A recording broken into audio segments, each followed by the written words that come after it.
Good morning, everyone, or excuse me, good afternoon. We're here for the second meeting of the AB 256 Regional Rail Working Group Committee. And appreciate you all showing up, and we'll go and ask Ms. Rowe to call the roll, please. Senator Daley. Here. Mr. Anderson. Mr. Blitch. Ms. Foose. Here. Mr. Gee. Here. Mr. Hester. Here. Commissioner Jones. Mr. Landon. Mr. Martinovich. Here. Ms. Maynard Carey. Mr. Mortensen. Here. Mr. Snow. Here. And Chair Carter. Present, and please mark anybody that's absent excused, mark them so, and anybody that shows up, please record them as present when they arrive. And with that, thank you all for showing up today. And like to go over a little housekeeping. Please turn all your electronic devices to silent. And please, every time you speak on the mic, please identify yourself for the record. And then if you're joining us in the audience, please sign in at the table near the entrance so that, and also mark if you're planning on testifying. And thank you with that. And today we'll go into the first item of business, actually agenda item 2, public comment. And it can be provided many different ways, either in person, online, excuse me, not online, but via phone, email, and mail. And with that being said, let's take and go up north. Is there anybody wish to provide public comment in Carson City?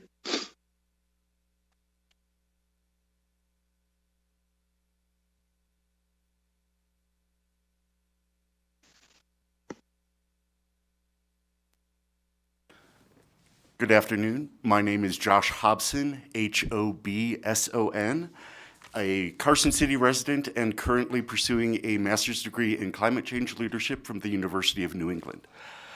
My project for my environmental health class is taking a look at the environmental and public health impact, as well as the both personal and municipal financial benefit that would come from building a robust commuter train system here in northern Nevada. The highest priority, of course, is connecting Reno and Sparks, and second to that is probably getting all the tourists out of their cars in the Reno Basin. The next highest after that is connecting this building we are in right now to the international airport 30 miles north of us. By 2040, we expect to have over 800,000 residents within about an hour of the airport. This used to be a train state, and both Reno and Carson were train towns. We can use the technology of the past that is used worldwide to connect people to be an option for those of us who choose to live in these valleys. My assignment is actually due next week, so I do not have that yet for you, but I will be presenting that as public comment once I have finished it. And certainly my advocacy for this will not end when the assignment is submitted. So thank you so much for looking into this clear public good. Thank you. Thank you. Is there anybody else in Carson City that would like to make public comment? And please, sir, know that you can submit your comments online and they will be put into the record. No more appearing up in Carson City. Let's come down here to Las Vegas. Sir, you've got the mic.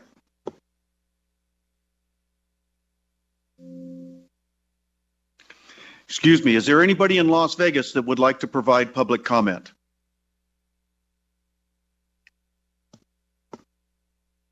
None appearing. AVH, could you put the next caller on the line, please? Thank you, Chair. The public line is open and working. We have no callers for public comment at this time. Well, with that being said, thank you all very much. We'll close the first period of public comment, remembering that there is another opportunity at the end of this meeting. And so next, we're going to agenda item 3, which is an overview of transportation in Northern Nevada, including passenger rail considerations. To present this item, we have 2 of our working group members, Mr. Gee and Mr. Hester, as well as Paul Nelson, Government Affairs Officer with the RTC of Washoe County. And I understand this presentation includes a general collaboration, and I want to tell all partners, thank you very much for working together. And with that, the floor is yours, sir.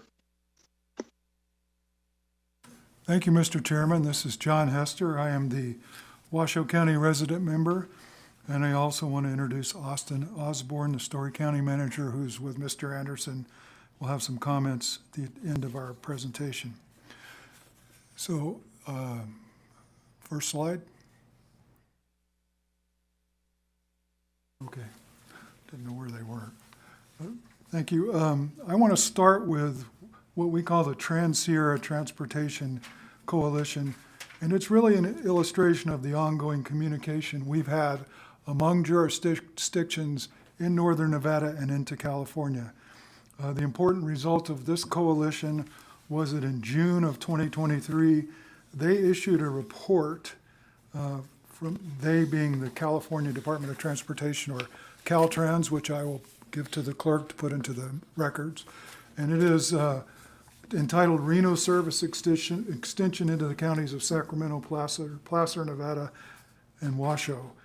And that is the result of them and California people and Nevada people, Nevada entities working together to talk about the idea of extending the rail corridor in California called the Capital Corridor from Sacramento to Reno. It would have 6 daily trips instead of 1, and it would basically extend that service from Sacramento through those stations listed in the slide to Reno. Travel to and from Reno to the west is important because we have employees and tourists that come into Reno and people from Reno who go to Truckee and Tahoe and west. Plus the I-80 corridor, just like going east of Reno, has capacity constraints. So that's an important kind of foundation to let you know, all of you know, particularly those who are not that familiar with us in Northern Nevada, that we all work together and have been working together. And that's really part of a larger picture. I want to give you a perspective on Northern Nevada. Next slide, please. So this slide is really a view of the rail corridor, including from where I was talking about in Truckee, east to the Tahoe-Reno Industrial Center. We view that, all of us working together, as a critical transportation spine in Northern Nevada. And let me talk about that a little bit from west to east.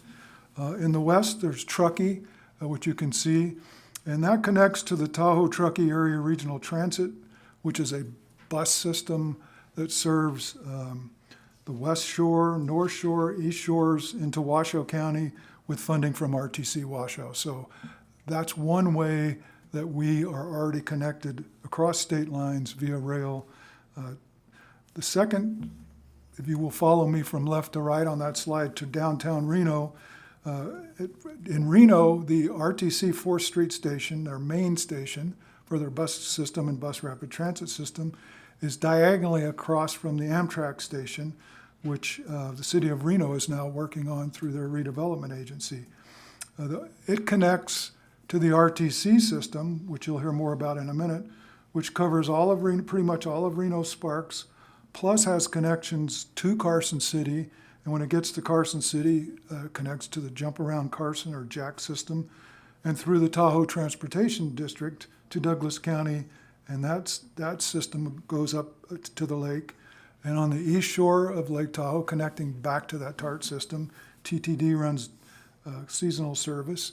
We have also in the past run a pilot project, RTC to Incline Village, with funding that we received through Senator Catherine Cortez Masto. Plus we have private providers like the hotel shuttles, ski shuttles, and Amador lines that go between these areas. So we see that as a the rail is a key part of putting these systems together. The third part about that, and I think where we want to spend more of our focus, is moving further to the east to the Tahoe Reno Industrial Center. And for that, I'd like to turn over to Mr. Gee. Thank you, John. Good afternoon, everybody. The focus of my presentation will be specifically looking at the I-80 corridor, and even more specifically, the connection between Reno, Sparks, and the Tri-Center. That is a approximately 14-mile corridor. It has currently today about 150 crashes a year. So generally once every other day, we're having a crash. 20,000 commuters are currently using that service to travel between Reno, Sparks, and the Tri-Center. And so on a narrow 4-lane interstate with that many commuters and that many crashes, we have, and no options for folks to use alternative means. There is an ongoing issue with service to work for those folks. Next slide. So with that in mind, the Regional Transportation Commission decided to do a study to look at the use of the existing Union Pacific line between Reno, Sparks, and the Tri-Center. That is a commuter rail study, and we were fortunate enough to be funded not only by RTC, but we have a lot of partners who are also very interested in this problem. NDOT, Story County, who's represented here, EDON with Panasonic and Tesla. A lot of folks came together because there was a joint recognition that there's a problem that we need to look at and address and see if we can solve. So, as stated, our study focused specifically on the use of the existing rail line. It was not to look at light rail, which is a different type of train. It was not to look at other means or other corridors. It was looking at the existing infrastructure that was already there and how we can quickly get that infrastructure in use, not only for use by freight, but also for use by passengers. So, RTC went out and we commissioned a firm by the name of WSP to perform that study. WSP is a international leader in this type of work. They have worked specifically with Union Pacific on other projects around the country, which is why we wanted them to help us with this project. They in turn have gone out, they have interviewed the employers and their travel needs, look at the shift times, look at the ways that people are getting there now to determine the ridership estimates, and also have looked at the freight, because we recognize that if we're going to move passengers on Union Pacific line, we're obviously going to need permission from Union Pacific. They own the line. And by having our trains on their line, they not only assume risk, but they also lose capacity. And so what we need to make sure is that we come up with a solution that works not only well for passengers, but also works well for freight. Go ahead, Paul. So on the freight side, we have examined the use of a lot of double tracking. Right now, a large portion of that corridor is single track between Reno, Sparks, and the Tri-Center. To add capacity, we're going to need to do some double tracking. And so we've identified areas in that canyon through the Truckee River Valley that we could add some double tracking to add capacity to the freight side. Additionally, we are looking at where do we store vehicles, both freight and passenger. And on the Tri-Center side, we would have to add some storage capacity so we can get trains out of the way, essentially, and be able to keep freight moving while we're boarding and unboarding passengers. To really make this system work, we also looked at the freight opportunities and what if we could deliver freight all the way up to the door of the factory for Tesla and Panasonic, which are the two largest employers out there, and they share essentially the same building and the same campus. We know that job count is going to continue to grow. We also know that their freight movements are going to continue to grow because of their growing production. And so that gives us an opportunity to move a lot of freight by rail instead of truck, which would not only reduce the traffic on Interstate 80, but give those companies a more reliable way of moving around the community. On the passenger side, we've done a lot of conceptual engineering. First, we've looked at station alternatives within downtown Reno. Obviously, the existing Amtrak station is a pretty good candidate. We have passenger service there right now. We also recognize that a station in Sparks would make a lot of sense because we want to capture people before they get on Interstate 80 and start traveling to the Tri-Center. But we don't want to have people double back to Reno if they're coming from Sparks, which is where and so a station in Sparks does make a lot of sense. We've looked at where do we put the trains at night because we can't keep them on the tracks, obviously, and so we need a layover facility out of the way. And then within the Tri-Center itself, go ahead, Paul. We looked at a number of passenger and freight alignments within the Tri-Center. Here are some of the station outlines that I just mentioned. Go ahead, Paul. Within the Tri-Center, we looked at 6 different alignments, 3 different station locations, and quite simply, as we look at the problem and look at the people and look at the opportunities, we believe that the closer that we get to the Tesla building and the Panasonic building, the more successful our service will be. So with that in mind, our preferred alternative is right up Electric Avenue, basically paralleling the road that's there now. We also have looked at where do we put passenger stations within the Tri-Center. And again, being as close to Tesla and Panasonic really makes the most sense in terms of ridership. But bearing in mind that we would have to have a circulator system in place to get folks around the industrial park to some of the other jobs out there. So what we see as we look at this project and we're wrapping up, we see a real opportunity for improving the freight movement for the companies that are there and improving the passenger movement so employees can get to work. Go ahead, Paul.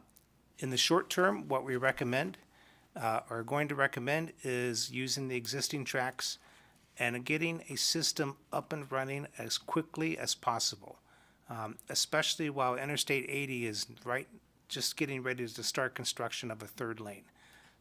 If we can start during that construction period, that will help our ridership because, frankly, folks and commuters are going to be discouraged by the construction and they might be more likely to take a train. We have the infrastructure already in place. We have done some modeling with UP to look at how we can place trains on the track. Again, on the short term, this would be just a few trains a day in the morning and afternoon for peak hours. Fewer trains, but longer trains to get folks to work. On the long term, we need to look at the freight capacity because we recognize that while we can get the passenger piece up and running quickly, some of the freight infrastructure improvements that we would have to make are going to take years. And so some of those freight improvements include some double tracking, storage for freight vehicles or freight cars, an intermodal freight facility, and then extension of the tracks all the way up to Tesla and Panasonic. But what this does for us is we believe we can come up with a project that's a win-win-win. It is a win for the employees because they get a consistent, regular way to work that doesn't change based on the fact that there's an accident today, that doesn't change based on the weather. It's a reliable schedule. For those businesses, they get a more reliable workforce, and they also get an additional option that they can use for moving their freight besides truck, which saves them money. And likewise for Union Pacific, they win because they add more capacity, which means more business for them, especially as that industrial park continues to grow. There's more business there for Union Pacific. So where we are in our project, we are continuing to work with Union Pacific on the modeling of the proposed system. We do have a study that will be finished next month, and we will be presenting the results of that study, which includes the anticipated cost and anticipated ridership to both our steering committee, our funding partners, and also to the RTC board in March of 2026. But again, the focus in the short term is the passenger piece. The focus in the longer term is the freight piece. But putting those two pieces together, we think we come up with a really compelling project that would be successful in our region. And with that, I would like to turn it over to Mr. Nelson. Good afternoon, Paul Nelson. That's Paulnelson. I'm the RTC Government Affairs Officer. And there are some existing studies and some other studies that are underway right now to try to find ways to alleviate some of the traffic pressure that we're seeing out there, along with the rail study that we're doing. So in 2020, NDOT did an Interstate 80 corridor study, along with a lot of different corridors that they looked at. The ones that we really focused on, if you look at the green line right there, that's the I-80 corridor. They also studied the possibility of building a road between South Meadows somewhere and then connecting that to USA Parkway. That's that yellow line down there on the bottom of the screen. And then finally, they also had that where that red line is, finding a way to connect USA Parkway to Spanish Springs or Sparks. And you can see that all of those options are very pricey. We do know that NDOT is moving forward with widening Interstate 80 from 4 lanes to 6. And we're taking a look at that northeast connector that we're calling it right now to see if there is some potential to alleviate some of that traffic, get that traffic off of Interstate 80. If we can do that, if we can do the commuter rail, that'll take a lot of pressure off Interstate 80 along with the widening that's already planned for it. So the current studies that we're working on right now is the Northeast Connector Alignment and Feasibility Study. So we went out and we took what NDOT previously looked at and we took another look at it. But we looked at 6 potential routes that would connect anywhere from Prater Way and Sparks all the way up to La Posada and Spanish Springs. So we looked at 6 different corridors and how they would tie into Interstate 80, one of them closer to the Patrick area and the rest of them over there closer to USA Parkway. And we looked at all kinds of different factors, environmental, right-of-way, cost. I think there were 8 or 9 different things that we looked at when we were doing this study. And what we came up with at the end of it was that the best option to move forward would be connecting USA Parkway to Vista Boulevard over by Golden Eagle Park. There would also be an option to build one that would go up north around an area that's protected and connect that to La Posada. The difference in price was huge. It was about $275 million for the Vista connector. It's up around $450 million for the La Posada connector. So by looking at this map here on the bottom, you can see there's a dotted line that connects from their proposed alternative that would also give people the option to connect to La Posada. So not only would this provide possible maybe 5,000 cars a day that would be able to use it, it would also be able to alleviate some of that pressure that would come out there right there in Vista and allow some to go up to La Posada. We did hear a lot of concerns at a public meeting that we had that this would create a lot of truck traffic that would come through there. That isn't expected. Studies show that it would be maybe around 1 to 2% of the traffic that would come through there would be trucks, because most of the people that would use this are workers that want to use this road to commute to and from Sparks and Spanish Springs. Another thing that the state has done is they've got the Nevada State Rail Plan. And we've heard a lot of questions about why we don't use rail more in the Truckee Meadows and also to connect to other nearby areas. So in the Nevada State Rail Plan, you can see they've got 4 areas, this map on the right. There's 4 different corridors where there is potential for some commuter rail ridership. The one that we hear most about is the connection from right around Border Town to downtown Reno. That's that blue line up there at the top of the screen. Part of the reason is there's already existing rail there. That's one of the fastest growing areas in the Reno Sparks area. And there's only 2 ways to get there. You've got Highway 395 and you've got Virginia Street. And both of those are very busy. If there's a snowstorm or if there's a crash, it's just as bad as Interstate 80 is between Sparks and Trick. So that's one of the options. Things that they've recommended in this is to study the feasibility of the operation, the ridership, the financial part of it, local rights of way, and then transit-oriented development. So being able to go out there and knowing that there's this transportation available to build higher density residences for people to be able to move to that would just automatically walk over to the train stop and come down. Some of these pictures that you see on the screen, those are that's the existing rail that goes out to the North Valleys. One of them goes right past an apartment up there by McCarran Boulevard, just to the northeast of the university. Some other things that are happening, the Amtrak station improvements. So the Reno Redevelopment Agency Capital Improvement Plan is looking at the Amtrak station. One of the things that they're doing is they're putting in ADA compliant restrooms. The restrooms in that building right now are in the historic part of the building. This would put it on the part of the building where Amtrak is, and potentially they could wall off the old part of the train station so that Amtrak would be separate from the historic train depot. There could also be some potential space for tenants to rent, and future CIP projects they'll be presented in March. So when it comes to legislative policy, there's a couple of things that we've talked about that the legislature could possibly do when it comes to helping alleviate some of the issues we're seeing with the traffic and the potential for rail. One of them is to create a multi-county joint powers agreement that would allow counties like Washoe, Story, Lyon, maybe Carson City to get together to find solutions for these problems. Phase one would be figuring out a way to get rail from Reno and Sparks to the Tahoe Reno Industrial Center, and then phase two would extend that up from Reno and Sparks to Lake Tahoe. Because Lake Tahoe, we're already seeing the traffic up there during some times of the year. They're bursting at the seams with capacity. So adding the potential for rail or alternative modes of transportation, we think it would benefit from having a joint powers agreement. And then also providing a funding mechanism, because that's, as you know, one of the biggest problems we have is trying to figure out how we're going to pay for all of these things. You saw the slide that I had with those 3 different roads, how expensive it is. All of these options are expensive, so finding solutions to be able to pay for it, we would need that funding mechanism. And with that, we'd gladly take some questions.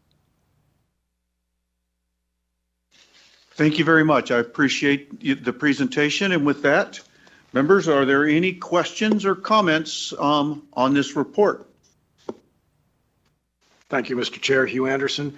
I have a very elementary question. What is double tracking? In the existing corridor, which is about 60 miles long, it's typically a single track that runs through that corridor. Double tracking is putting a second railroad track next to the existing track so trains can get in and out of the way.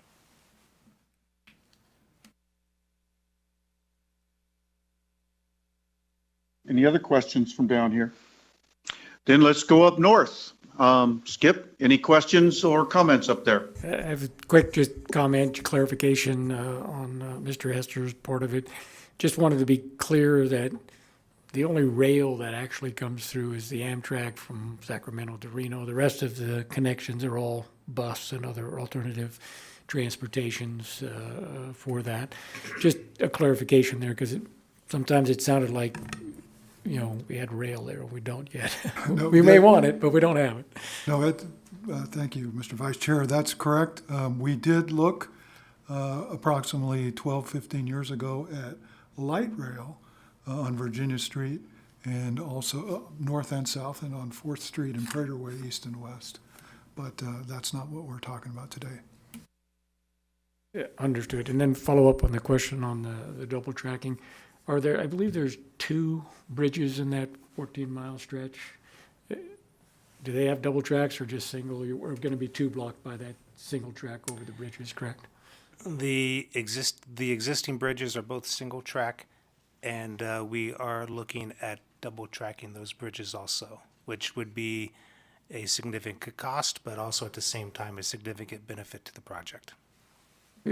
Understood. And the reason I asked is I'm thinking there's one when you first come out of Sparks and it goes over the river, and then further down, right there where, not USA Parkway, but what's the other street there? Anyway, I forget the name of it. Anyway, it goes right across right there, next to the cement plant. It's right next to our apprenticeship facility that's there as well. And that would, I don't know if there's enough room in between there for all of the other tracks and things that you need for the storage and the rest with those locations. So yeah, you probably have to double track those. Yeah, one of the, as we've looked at the project and have worked through the sort of the issues related to putting in additional capacity, the lack of room in terms of geography has been our biggest hurdle. There are a lot of hills, a lot of canyons. You have the river, you have the interstate. There's just not a lot of room to put additional capacity without adding a whole significant amount of cost. And last question I have, Mr. Chair, if I can. Go ahead. I saw him nodding his head.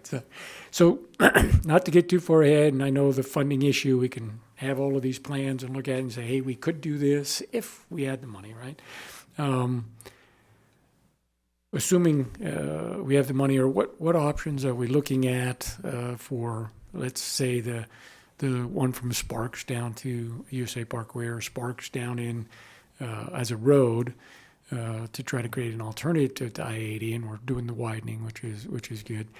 Because I know City of Sparks had a plan last time, and they wanted to use the toll mechanism, but then they took old language from the bypass language for Boulder City, and they were looking at these, public-private partnership type of a thing, and I told them, I says, to me, those things never really work out. They're good for the private, not so good for the public. So any ideas on how you would do that? Because what I've said before, and I don't know, if there's enough money for the private entity to say, I'm going to put up $500 million to build this road, I'm going to make that back plus profit based on the toll. The other part that they then charge the public agency for is operation and maintenance, which is where they kind of make money. But if they can put up that money and then earn it back based off the toll and the other stuff, seems to me we could cut out the middleman, and if we do the right toll, we can sell bonds on that, build it, and then continue with the operation and maintenance at a much lower cost, because that's their profit center. And I'm not against private entities trying to make money on these things. I'm just saying it's not good for the public. Paul Nelson. I don't know if you have comments or not. Paul Nelson for the record. So in the regional transportation plan, this is an unfunded project, and we know that it's going to require a lot of different funding mechanisms. It's almost guaranteed that we would more than likely have to go to the federal government, apply for an infra grant or a mega grant. Excuse me. We are also working with Story County. We have Austin here that he can discuss more about that. And we are talking to some of the larger companies out there to see if there is the potential that they would throw in some money also to help build this road. And I understand, and I think you're probably familiar with the whole concept of how the private entity says, hey, I'll put up the money and build it, but I'm going to make that back plus the profit, because we don't own it, because there's a law in Nevada, at least currently, that says they can't own it. But then they charge fees for 20 years plus to operate and maintain. And I just think it's not the direction we should go. I do think you need to get grants or something from the federal government, obviously those private partners that are going to benefit from it, to put some in, but it's all going to be generated either off of some other mechanism or the toll. Same as you're charging people to ride the train, right? There's that there, but you have wear and tear on your car, you have gas, you have the other things. So if we do it right, I think you can find that balance. But I just wanted to give you my heads up on that, is that that model that they were talking about using on Project Neon 10, 12 years ago, DOT figured out that it was going to cost them 3 times as much in the long run. And thank you for that, Skip. And yep, you were jumping way ahead, but I appreciate you getting that on the record. Is there anybody up in Carson City else that wants to make, that has a question for the presenters?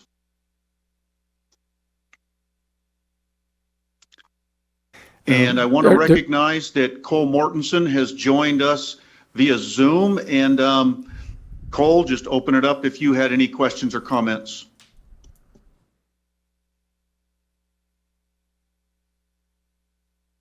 I don't have any questions or comments at this point in time. Thank you. Mr. Chair, the Story County manager had some comments, if you'll indulge him. You jumped ahead of me again, Skip. And yes, exactly. I was just going to go there, that I understand there's a representative from Story County that would like to comment or question on this specific item. So I am going to allow that, seeing as how they're a major stakeholder in all of this. All right, thank you, committee members and Chair Carter and Vice Chair Daly. Austin Osborne for the record. I'm the Story County manager.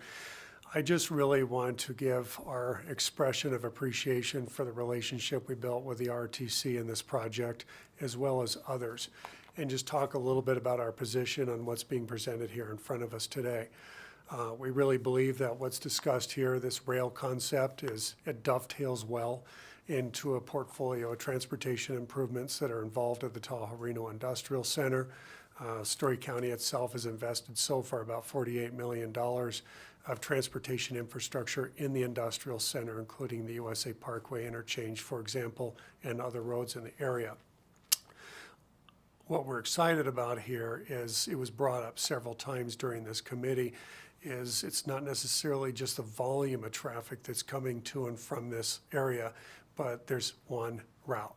And what this project does is provide an alternative potentially to try to get that second way in and out of the park and reduce traffic, reduce loads, and provide alternatives. So the alternative that's being proposed here with rail would connect directly into potentially 9 miles of rail spur that exists currently in the industrial center that's constructed and built and ready. Story County, of which owns properties or has leveraged along properties along this rail spur that might be ideally suited for park and rides, intermodal transit, or even like shuttles to get people to that last mile to their respective company. Along this rail spur, currently there's permitted and constructed about 1,000 units of extended stay hotels. There's an RV park man camp in the area that potentially could benefit from this, as well as no limit on more of those that we expect to come into the area, potentially providing kind of a little bit of a live-work environment at the end of this rail spur. Our master plan supports and has strong goals and objectives for all modern and new developments and planned unit developments to have right-of-way reserved for intermodal transit and multimodal types of ways of getting in and around, and interconnectivity with the UP Railway or other railroads in the area. In 2024, our county commission also approved roughly 2,500 acres of a master plan amendment to accommodate roughly or up to 10,000 units of affordable, attainable suburban residential homes, ideally suited to south of the industrial center along the Highway 50 corridor, potentially removing a segment of the folks we're talking about working out at Tri-Center from the I-80 corridor altogether. So we're looking forward to this project, and we're looking forward to our ongoing conversations with RTC, with NDOT, Washoe, Reno, and Sparks, and others on this project, the Northeast Connector, the Southeast Connector.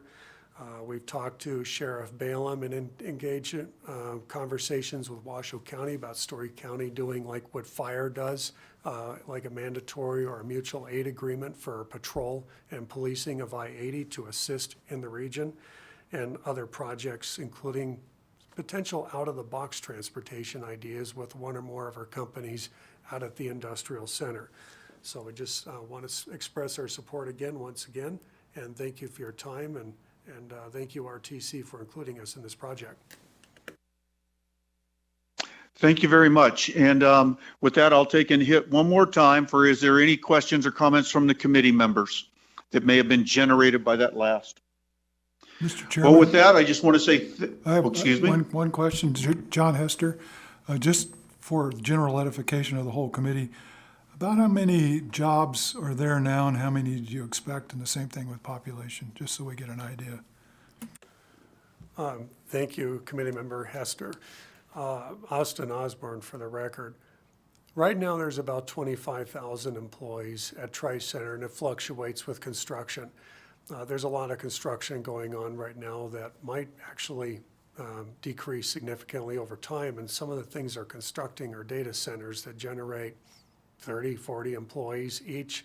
It's kind of a little bit of a benefit there. And what has happened is that's kind of given a little bit of a downward projection of what we thought employment numbers could be out at the industrial center. I do see numbers floating around the area, whether it's in reports or verbal discussions, about 35,000 at one point, somewhere in that number. We think that that potentially is a realistic number.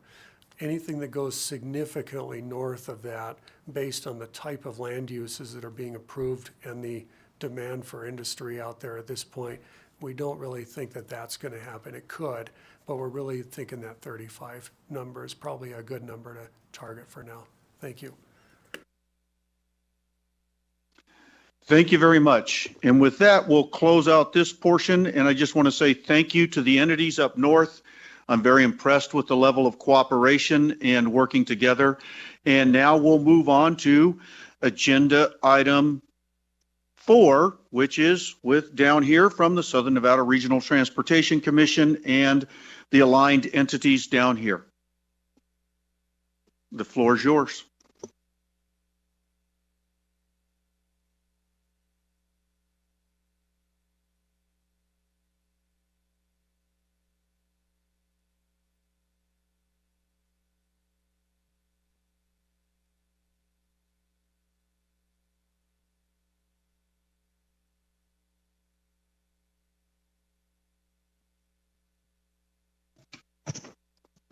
Sure, I can get started. Thank you, Chair Carter, members of the working group. My name is Andrew Kelman.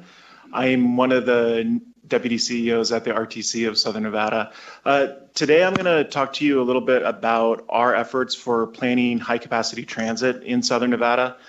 A lot of these efforts are contained in what we call our onboard mobility plan. So onboard is a regional plan that was developed with the local entity stakeholder partners that you see here listed at the bottom. It was developed and adopted by our board a few years ago, and we've continued to do refinements and update the plan since then. In our role as the Metropolitan Planning Organization, we develop a number of plans and studies at the RTC of Southern Nevada. The Regional Transportation Plan, that's our forward-looking plan for 20 years, the Transportation Improvement Program.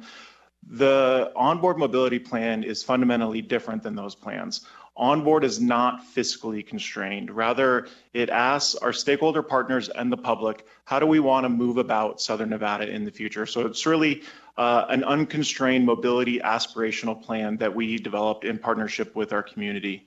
And one of the main impetuses of us developing this plan is just Southern Nevada's historical context as one of the region's fastest growing places. And so here we see a few of the statistics of our current number of visitors and the current number of people living here. As we look into the future, as all of our plans do, we anticipate continued growth in visitor volume and specifically people moving and being born in Southern Nevada. And so by 2040, we expect our regional population to reach almost 3 million people. And what that does to our region's transportation system is it puts a lot of strain on it, all of that growth. And one of the negative impacts of that growth is traffic congestion. And so as part of the onboard mobility plan, we did a lot of peer comparisons because we're not alone in this growth category. A lot of our peers in the Intermountain West, Phoenix, Denver, Salt Lake City, and in Southern California, LA, San Diego, they've experienced this as well in terms of traffic congestion having a negative impact on the economy. And so we looked to them to understand how did they diversify the mobility options that they provide. And so we rolled all of that up into what is the onboard mobility plan. And onboard really contains 4 buckets of projects and programs. And these are intentional categories of projects.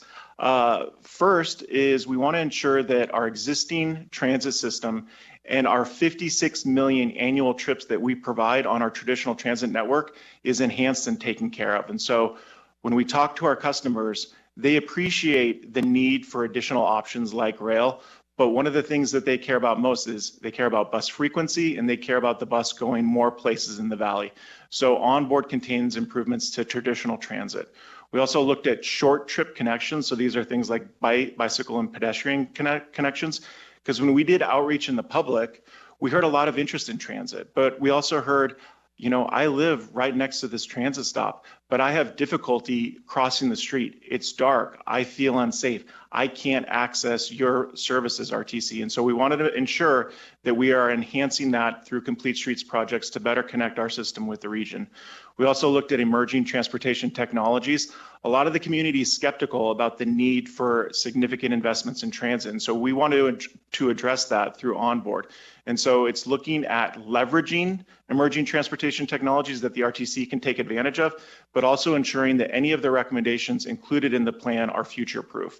And then lastly, the subject of this working group is we looked at high-capacity transit options. Southern Nevada is the largest region in the United States without publicly owned commuter rail or light rail. And so we wanted to understand, does the public support this? And if so, what are the best corridors for this investment? And so with that, that's a broad overview. I do have about a 3-minute video that I'm going to play for you that provides kind of the general idea of what onboard is. Time to stop thinking about moving more cars and instead find new and innovative ways to move more people. That's the motivation behind onboard. Find sustainable transportation solutions that will improve our way of life, our environment, our economy, and keep us connected to everything that moves us. Onboard imagines 8 innovative strategies for growth to help all Southern Nevadans connect more easily, more efficiently, and more safely.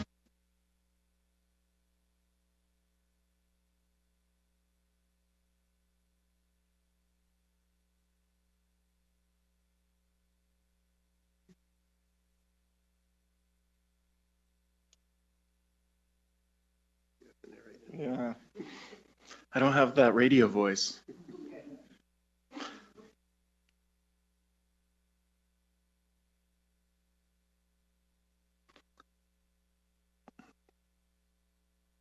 Okay, I was waiting for it to come back, Mr. Chair. Thank you for that. And I think that we're seeing up there, we're up to number 5 right now.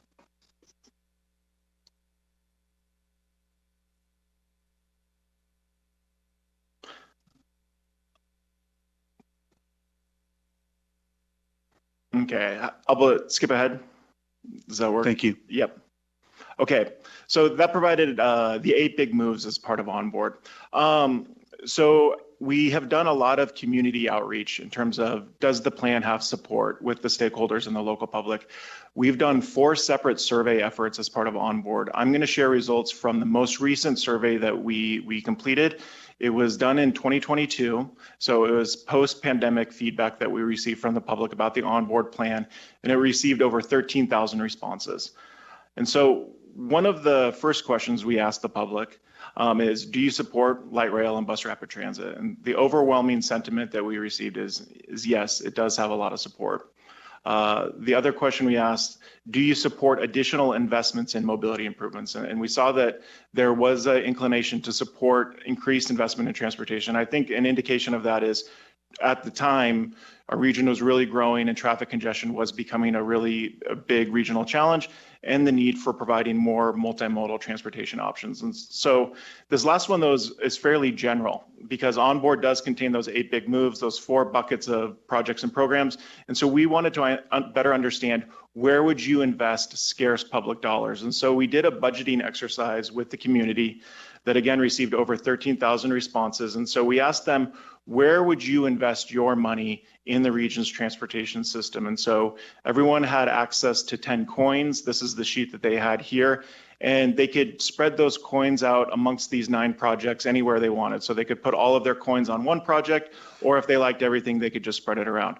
And the feedback that we received is that light rail and bus rapid transit on the far left there, you see that is the overall #1 priority investment category of the public. That was followed on by vets, seniors, paratransit and low-income services, and then game day, express, major event services, and then it was followed by just different improvements to our traditional transit system. And so we see here that light rail does have a lot of support from the public in terms of investment priorities. Now I'm going to stay on this same graph, but I'm going to break it down by socio-demographic characteristics. And so here's the same information, just broken down between all respondents, non-white, less than $50,000 of household income, regular transit riders, non-transit users, and persons with a disability. And so it's really interesting to see how different socio-demographic categories rank different things. And so if we stay on the far left with light rail and bus rapid transit, we see the group that prioritized it the highest is that royal blue color. And if you follow the royal blue color, that's non-transit users. And so that's typically something that we see around the country, is that light rail is supported heavily by people who don't use the current transit network. And then following on, you see the specialized services right next to it. That's the navy blue category of persons really like that. And if you follow down who the navy blue is, that's persons with disabilities. And so that makes sense. They really want investment in paratransit. And then when we follow it on in terms of the geography of the responses that we received, here's a map of Southern Nevada zip codes. And this identifies their highest ranked category in each of those zip codes in terms of overall investment. And we saw that people like investments in all parts of the transportation system. So what this map is showing is just in each zip code, where did they put most of those coins? So what are their investment priorities? And we see here in gray, that is light rail and bus rapid transit. And so we see the majority of the valley had that as their number one priority. What I find interesting too is it's in outlying areas too. And so in outlying areas, there tends to be less transit ridership. So those are our non-traditional transit riders. But those are also people who, if we were to receive funding to move forward with building out our high capacity transit system, it likely wouldn't serve those areas. And so to me, what this is telling us is the people who live in these outlying zip codes value light rail and high capacity transit as an amenity that they want in their region, and also as a potential option that they would potentially try in the future. And now I'm going to stay with this map theme. I'm just going to share a little bit of the background details about how we came up with our recommended high capacity transit network.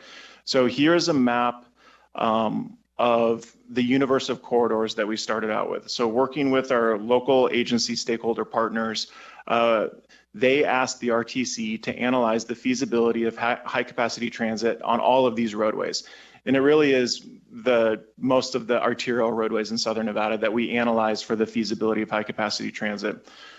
We then screen those through a data analysis. The data analysis primarily looks at adjacent land use, socio-demographic characteristics, access to an automobile, and projected ridership on a light rail or bus rapid transit vehicle. And so areas in green are more supportive of high capacity transit investment, and areas in red are less supportive. And so it does kind of follow the growth in the valley that we see. And so we did a few more rounds of screening. So here's the interim step, if you will, where we were kind of mid-project at this point. And so we had dropped a number of corridors off, and these are the ones that we did remaining final analysis with. And then the ultimate final map that we have today, this is our recommended high capacity transit map.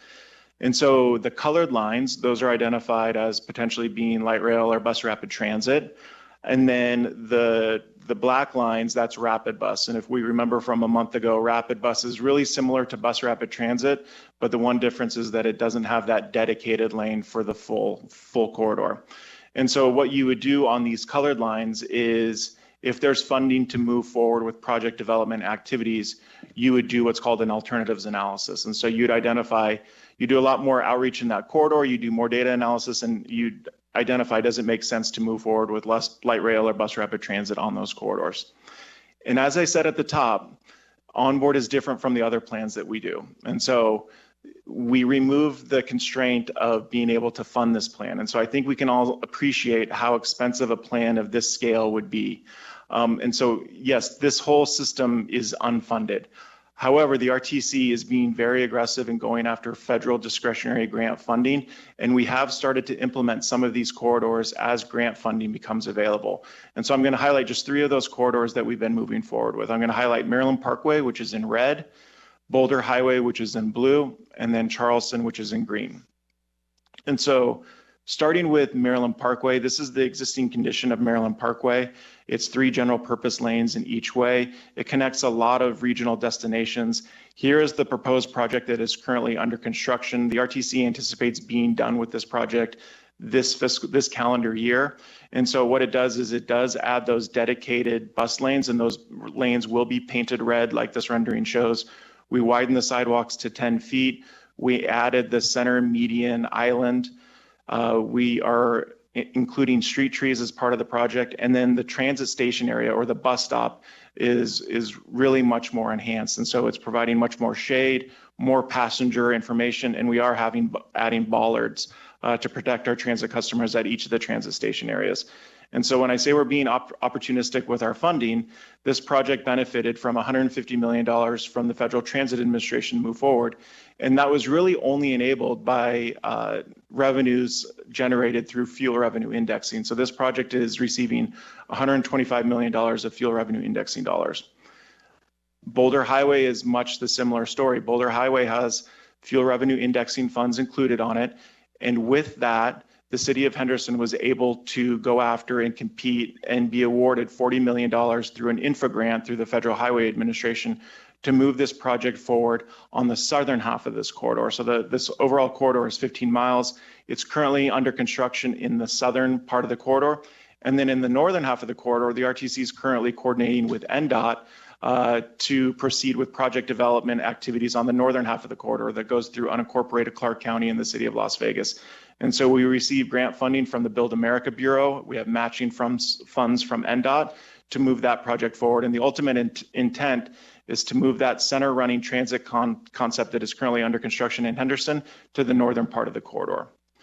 And then the last corridor that I'm going to talk about is Charleston Boulevard. So Charleston Boulevard is behind the other 2 corridors, meaning it's not ready to go out to construction yet.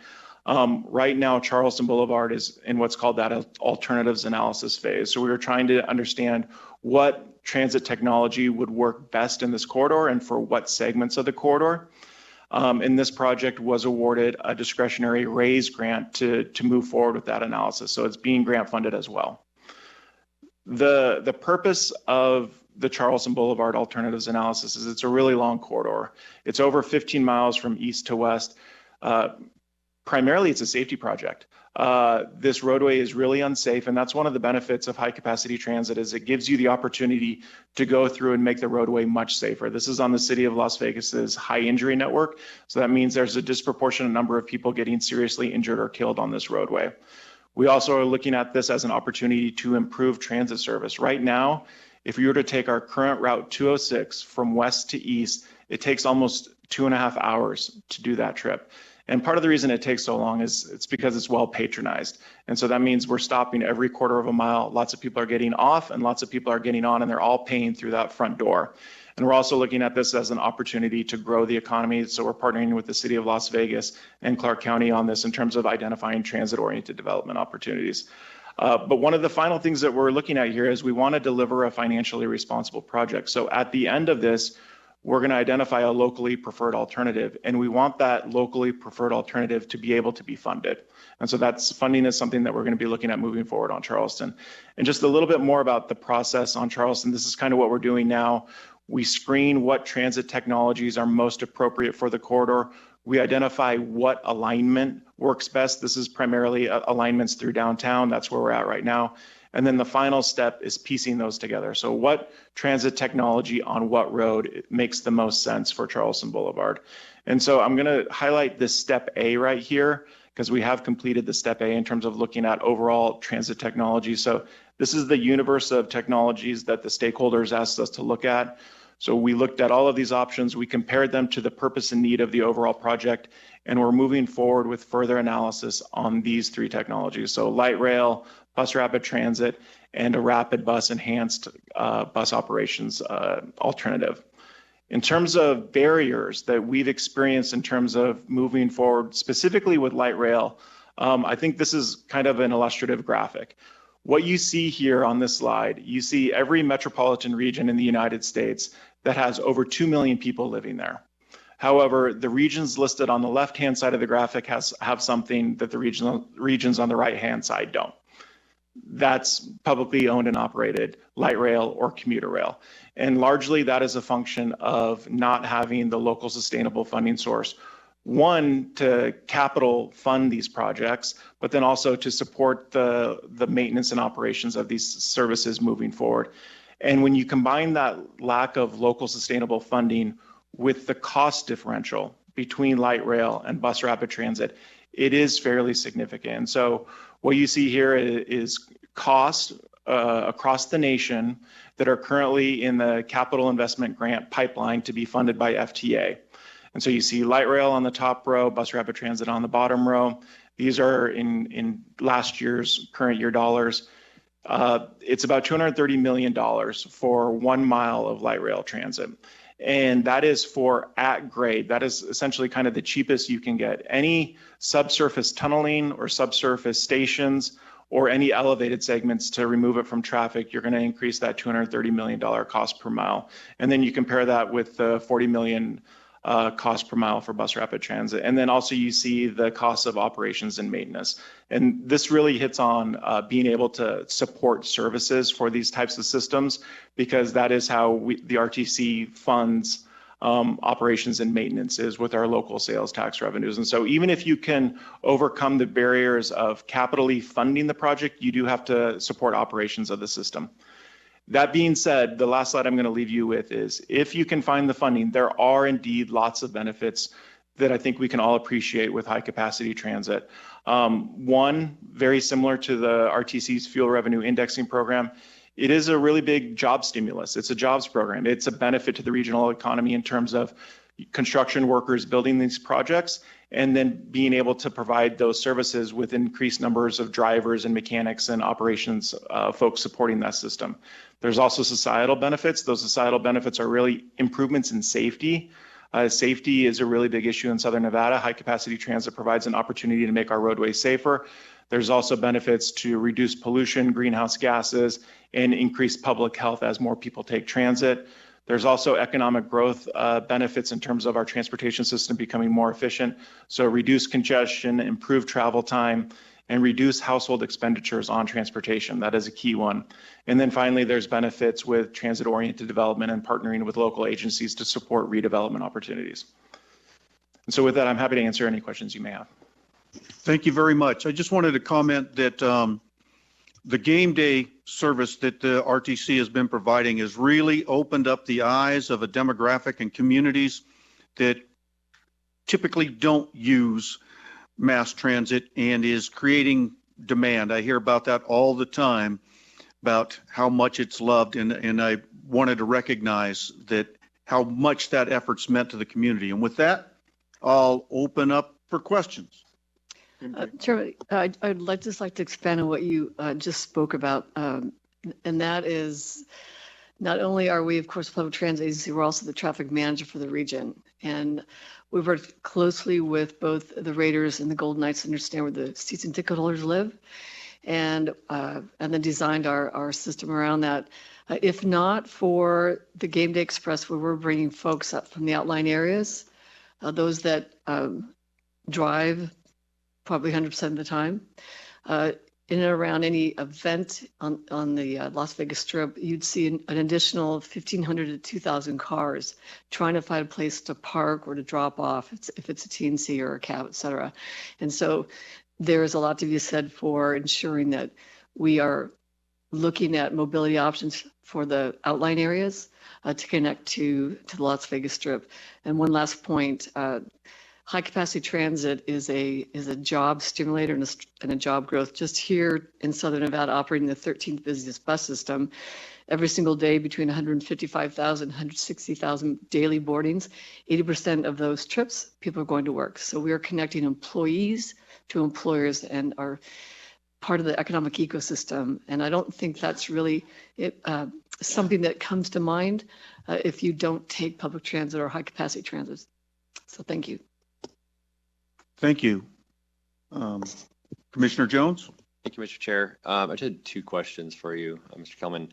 One, we heard presentations from Northern Nevada, and they seem to be looking also at freight rail. Is that something that the RTC of Southern Nevada has historically been involved in? And then two, can you speak to, since this is about regional rail, can you really speak to efforts by the RTC to interface with Brightline?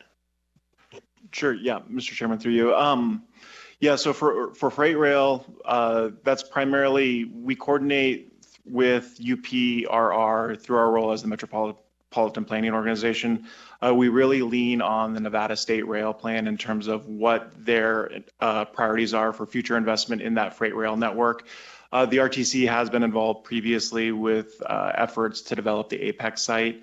There was that bill a few years ago where the RTC was going to lead development of that spur railroad line to access that site. But no, it wasn't something that we looked at as part of onboard. It was really about moving people, specifically around the region, but in and around the resort corridor where we see a lot of the demand for trips. And then the second question, what was the second question? I'm sorry, Commissioner Jones. Coordination with Brightline. Yes, we have had coordination with Brightline West.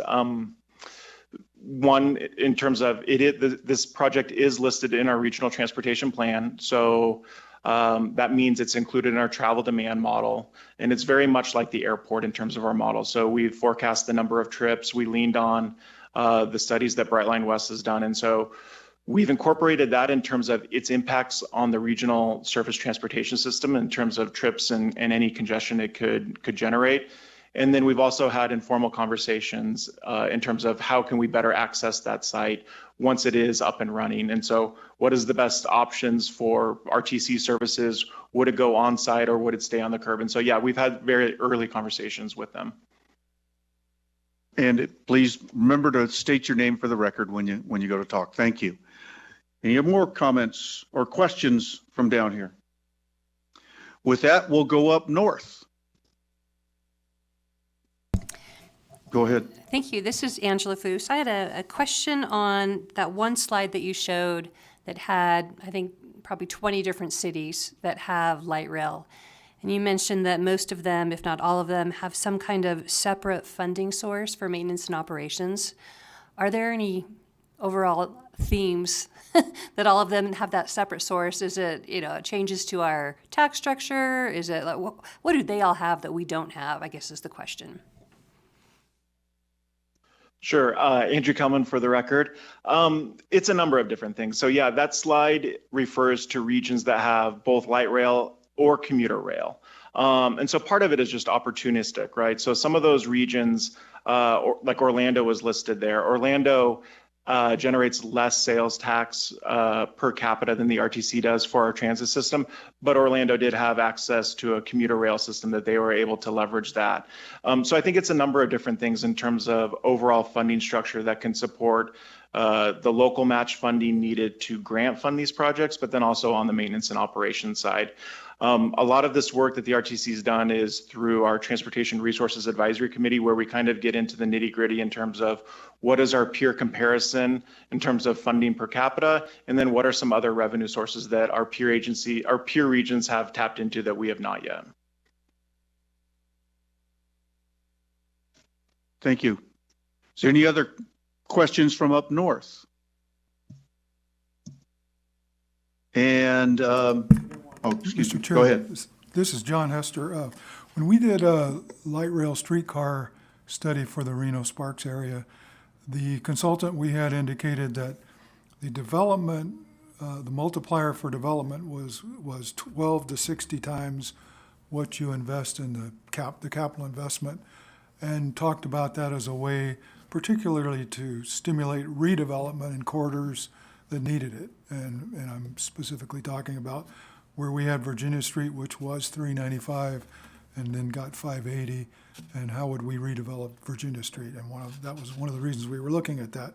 Did you all look at any corridors like that in Southern Nevada and see any, I know you have a lot of development and new growth, but did you also look at that from a redevelopment perspective?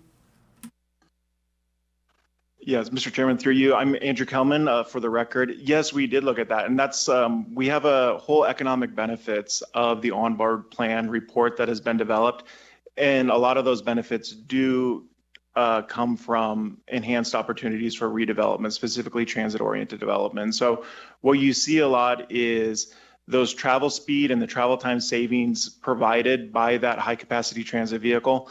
A lot of that is capitalized back into the adjacent property. And so, yeah, that's something that we're really looking forward to taking advantage of if we can get the grant funding to support these types of systems.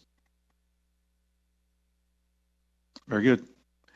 Any other questions from up north or from Mr. Mortensen on Zoom? Oh, yes, Chairman Carter. Cole Mortensen, for the record. I don't want to derail this conversation, but we've been looking at the Boring Company tunnels in Las Vegas and the use of autonomous vehicles in those. And I do think that there's an opportunity, especially along the I-80 corridor, to pave a road or a facility, and this is coming from my transportation background, that would allow autonomous vehicles to commute people back and forth, and you could prioritize the employees that are going to the Tahoe Reno Industrial Center, and then have turnouts where you could have a platoon of vehicles turn out so that the employees going home just pull over while a platoon of vehicles go to the Tahoe Reno Industrial Center. And based on my knowledge of civil engineering and my background, the design speeds could provide a significantly less cost as far as the pavement's concerned, because those autonomous vehicles can react a lot faster than the 2.5 seconds that your average driver takes. So I'm just kind of wondering if anyone in the north or the south has looked into something like that one way or the other. Yeah, Mr. Chairman, Andrew Kelman for the record. I would suggest deferring maybe that comment to LVCVA, who's going to be one of the following agenda items. Thank you for that. And yes, sir, that LVCVA is up next when we finish with questions here. So we'll come back to that, Cole, Mr. Mortensen, excuse me. And you're teed up for the next presentation.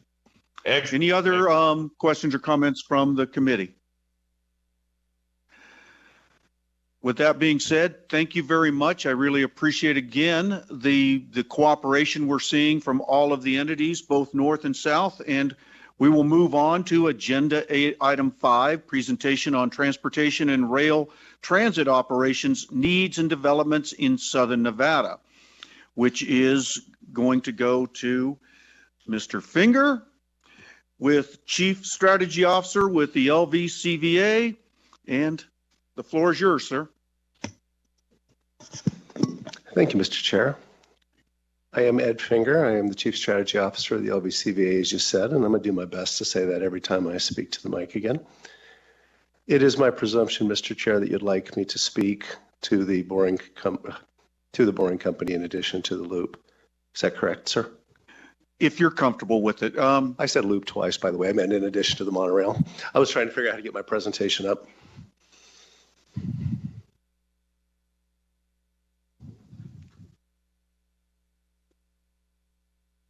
Okay. A little bit about the LVCVA. I think most folks probably know who we are. We wouldn't have been given a transportation presentation a decade ago. We set out initially in transportation space to build a people mover on campus, because with the expansion of the convention center, funded in part by Senate Bill 1 of the 2016 session, we became 1.1 miles corner to corner, and it became a walk. So we looked at putting a people mover in akin to the McCarran Airport trams or other people movers in significantly sized public buildings. And the Vegas Loop came to be from that via RFP.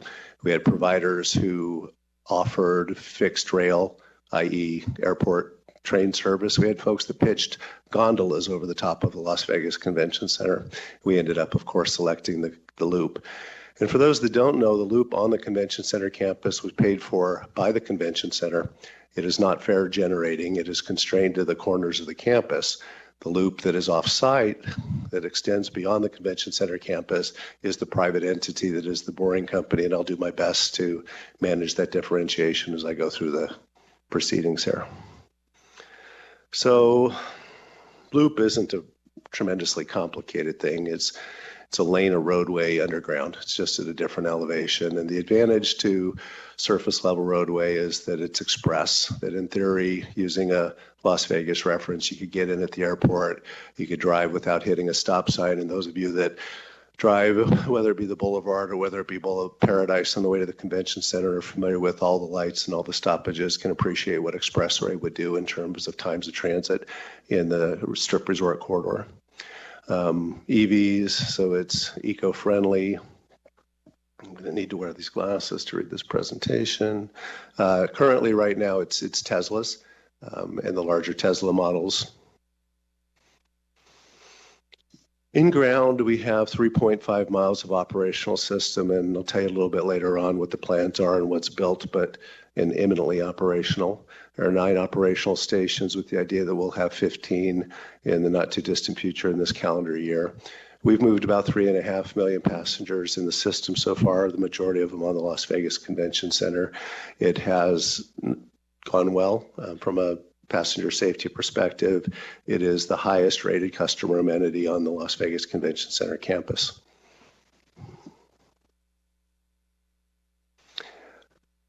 Capacity is something that people often furrow their brows on at, and I'll bless you. I'll tell you a little bit about how we came to the conclusion, because part of the construction contract that the construction contract we had with the boring company originally was almost completely at risk. If they didn't build successfully, we didn't pay, and if they didn't improve operational capacity, we didn't pay a significant chunk of what that $52.5 million contract was. In order to test capacity, having both people in the stations and people in the control center, we hired a third-party independent accounting firm that counted each and every passenger that got in and out of a car over a period of measurement to validate capacity in the convention center campus. So I tell you that just by way of reference, because capacity is an oft theoretical thing, and in the case of the monorail, which we're also the owners of, we don't ever reach theoretical capacity.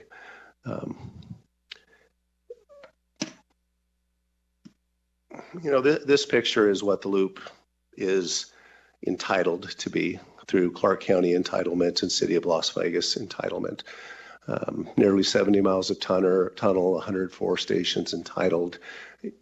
If and when it gets to that point, it would be a meaningfully, significantly sized transportation system in comparison to other U.S. transportation systems.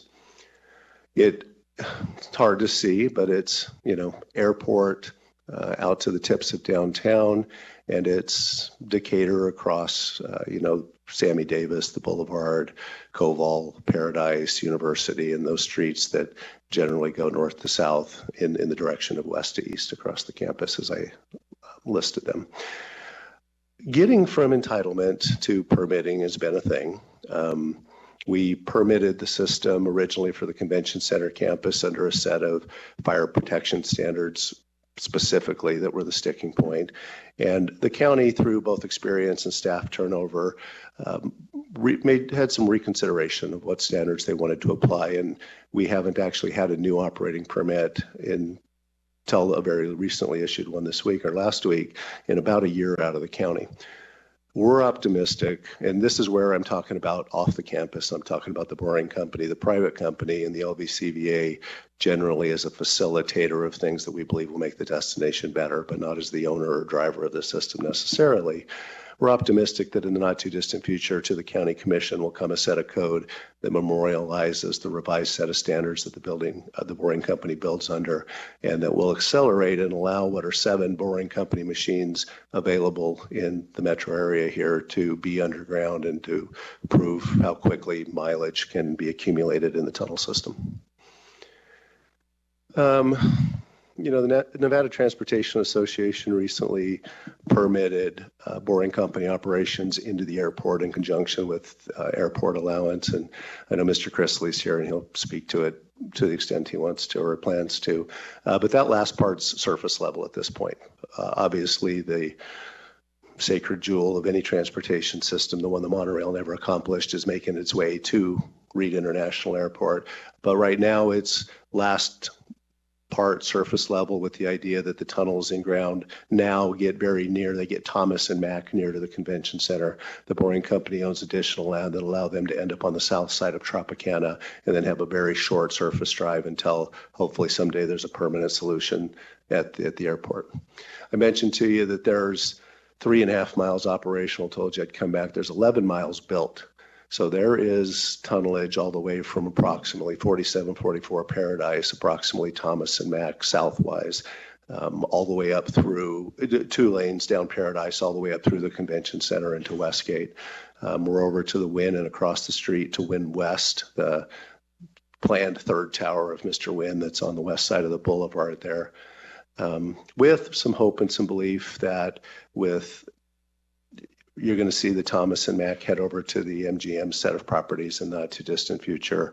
You're going to see tunnels. We recently were permitted by the city of Las Vegas to go from the Strat to the convention center and from the Strat to the plaza in opposite directions. The Strat to convention center is a 2-party permit. It requires city permitting until Sahara and then county permitting south of Sahara.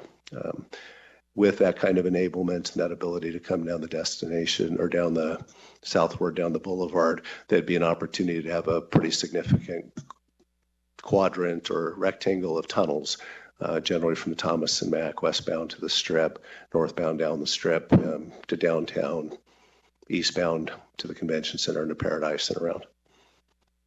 I will skip the loop commercial on how safe their cars are.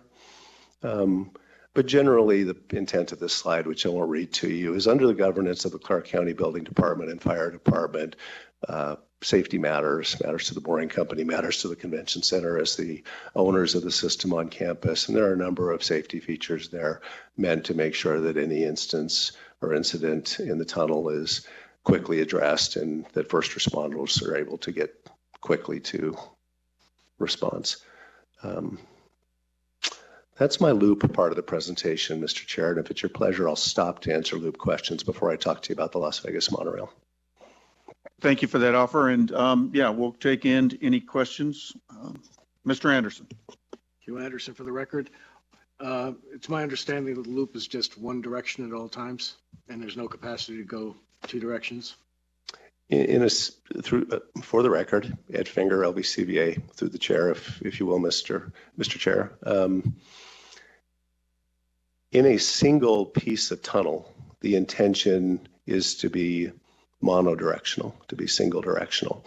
We have utilized portions of tunnel so far to be bidirectional with safeties at either end, with gates and lights at either end. At Resorts World to the convention center, as an example, as we wait to build, to get permitted and to build the completion of that from the convention center back around to Resorts World and complete a loop. But the design intent of the system is to have single directional tunnels, single lane in a direction. Thank you. Mr. Chair. Commissioner Jones. Thank you, Mr. Chair. Thank you, Mr. Finger. 2 questions. First, when the loop was originally pitched, there was talk of a larger capacity vehicle up to 16 passengers, and haven't seen much on that lately. So if you could update on that. And then also sort of to Mr. Anderson's bidirectional question, has there been consideration of a different type of vehicle that would be bidirectional, like Zooks being in the tunnel? Sure. For the record, Ed Finger, LVCVA, through the chair to Commissioner Jones. First, or maybe in reverse order as it relates to Zooks. The majority of this system is going to be a private company, and it is a Tesla family company, and the intent is to utilize Tesla vehicles. When we, the LVCVA, built these tunnels, and when we hired the boring company, because they are the third-party operator of the system, they train the drivers, they execute the drives, we pay them for that service at this point. We understood who they were and what we thought we'd get out of them. We're interested in that level of service, but we also understood we built infrastructure that if we ever chose to sever that contract, we could have any type of EV or autonomous vehicle run through that. If it came to pass that the boring company were successful outside of the boundaries of the convention center, it would be pretty challenging and probably impractical to have any bifurcation in service vehicle in operation there, just for those reasons. And I'm going to admit by going second to first, I forgot your first question. So I'd ask for you to indulge me. Larger capacity vehicle. Larger capacity, thank you. We, and my boss, Steve Hill in particular, have always been interested at the LBCVA in larger capacity vehicles. In the convention center, what's happening right now is it works immaculately the way it is. It is the Boring Company's general belief with the behavior and assuming they have success building at the airport that actually smaller capacity vehicles are more productive as it relates to end destination. But we certainly believe that if the Boring Company were ever to want to accomplish, perhaps if they built tunnels at a place like an airport, for example, that large capacity vehicles between terminals would be just absolutely necessary in our opinion. So we share that thought. There's no imminent plan or development of them in the system so far. Thank you. Any questions from up north? Does not appear so. Thank you. And Mr. Mortensen?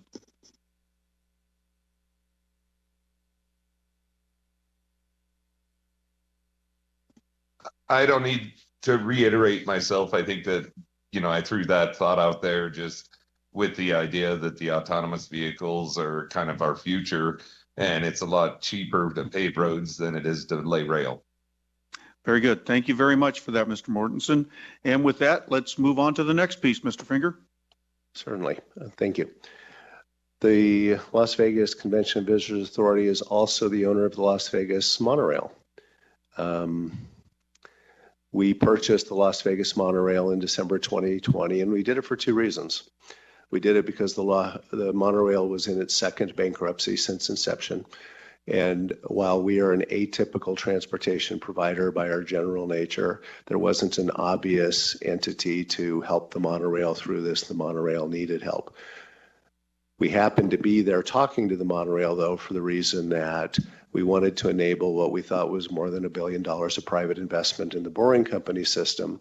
And that investment was not going to be allowed because Clark County, in a previous generation of leadership, had entered into a not-compete agreement arrangement with the monorail where no other systems could be built along the Strip Resort Corridor until the year 2107. And so our acquisition of the monorail allowed us to eliminate that non-compete agreement and allow other competitive private investment in the resort corridor. We bought it when COVID was going on, so we reopened in May 2021 after a 14-month closure. Carries about 5 million passengers annually. If you put in an F1 track and you do a whole bunch of Strip Resort corridor improvement projects, you can get that number up closer to 6 million because people end up on your monorail more often, but 5 is generally about what happens. It also is an eco-friendly transportation mode. And one of our sources of pride, and it's a little bit easier to do when you buy something in bankruptcy, is the monorail has been profitable in every year of operation. We've been able to do some different things as it relates to how you think about the finances and operation of that entity, and we've paid back the LBCVA our investment in the monorail already. It is an aged system. It is a system that we had a very public conversation about when we bought, because there's better the 9-train 4-car system that we have most acutely has trains that are aging out and compatibility of rail and train. And that's better than a $250 million bogey. We bought the monorail for $24 million. So when I was telling you it was profitable and we made $24 million, it's an accomplishment, but we didn't make 250. Like all forms of public transportation, you need subsidy. You need community investment to make a project like that work. I personally believe the monorail could have been more and could have been something different with a little bit different mindset from this community in terms of where it went and how we incorporated it into public transportation systems. But I'm not a public transportation professional. But with that said, we're not going to invest $250 million in trains. So what we've done instead, and if you forgot my order of slides. If you're not familiar with the monorail, it runs on the east side of the Strip. 7 stations, was originally the MGM Bally's private run, akin to the other private monorail runs at the properties. Became the Las Vegas Monorail Company and extended, runs behind the Caesars properties, comes to the convention center, goes to the West Gate, and the terminus on the north end is the Sarah. And that's apparently my whole presentation, but we are investing in trying to make the monorail make it another decade anyway. We had the folks who built the trains, we've had the folks that built the system tell us the things we need to do to make sure we can get another decade out of it, and we are making those investments. And the monorail company has done a great job of their life in caring for the assets under their care. But they do have limited lives, and there's going to have to be, at some point, a change of use. We also are looking at options for change of use. We're looking for change of use options, and perhaps either of the two gentlemen that made references that might make you think about this. There are other things you can do on top of pretty sturdy legs with different track systems. And so we're thinking about what that could look like in coming generation, and how, with all of the impressive and important things that the RTC does, that it can maybe continue to be a complement to the multimodal needs of the very busy Strip Resort corridor, which is exactly what our hope for the loop system is. So that's my presentation on the monorail. I'm available for any questions, Mr. Chair. Is there any questions or comments from the board? Up north? Just one. Very good. Just one. Okay. I promise not to go off track, and get ahead of myself. Just a question about hopefully you get another 10 years out of the monorail. Is the right-of-way, you guys own the right-of-way, so it could be transitioned into some other type of transportation use at some point if you can no longer keep the monorail going? Generally, we have a perpetual right-of-way, Mr. Chair, Ed Finger, LVCVA for the record, thank you.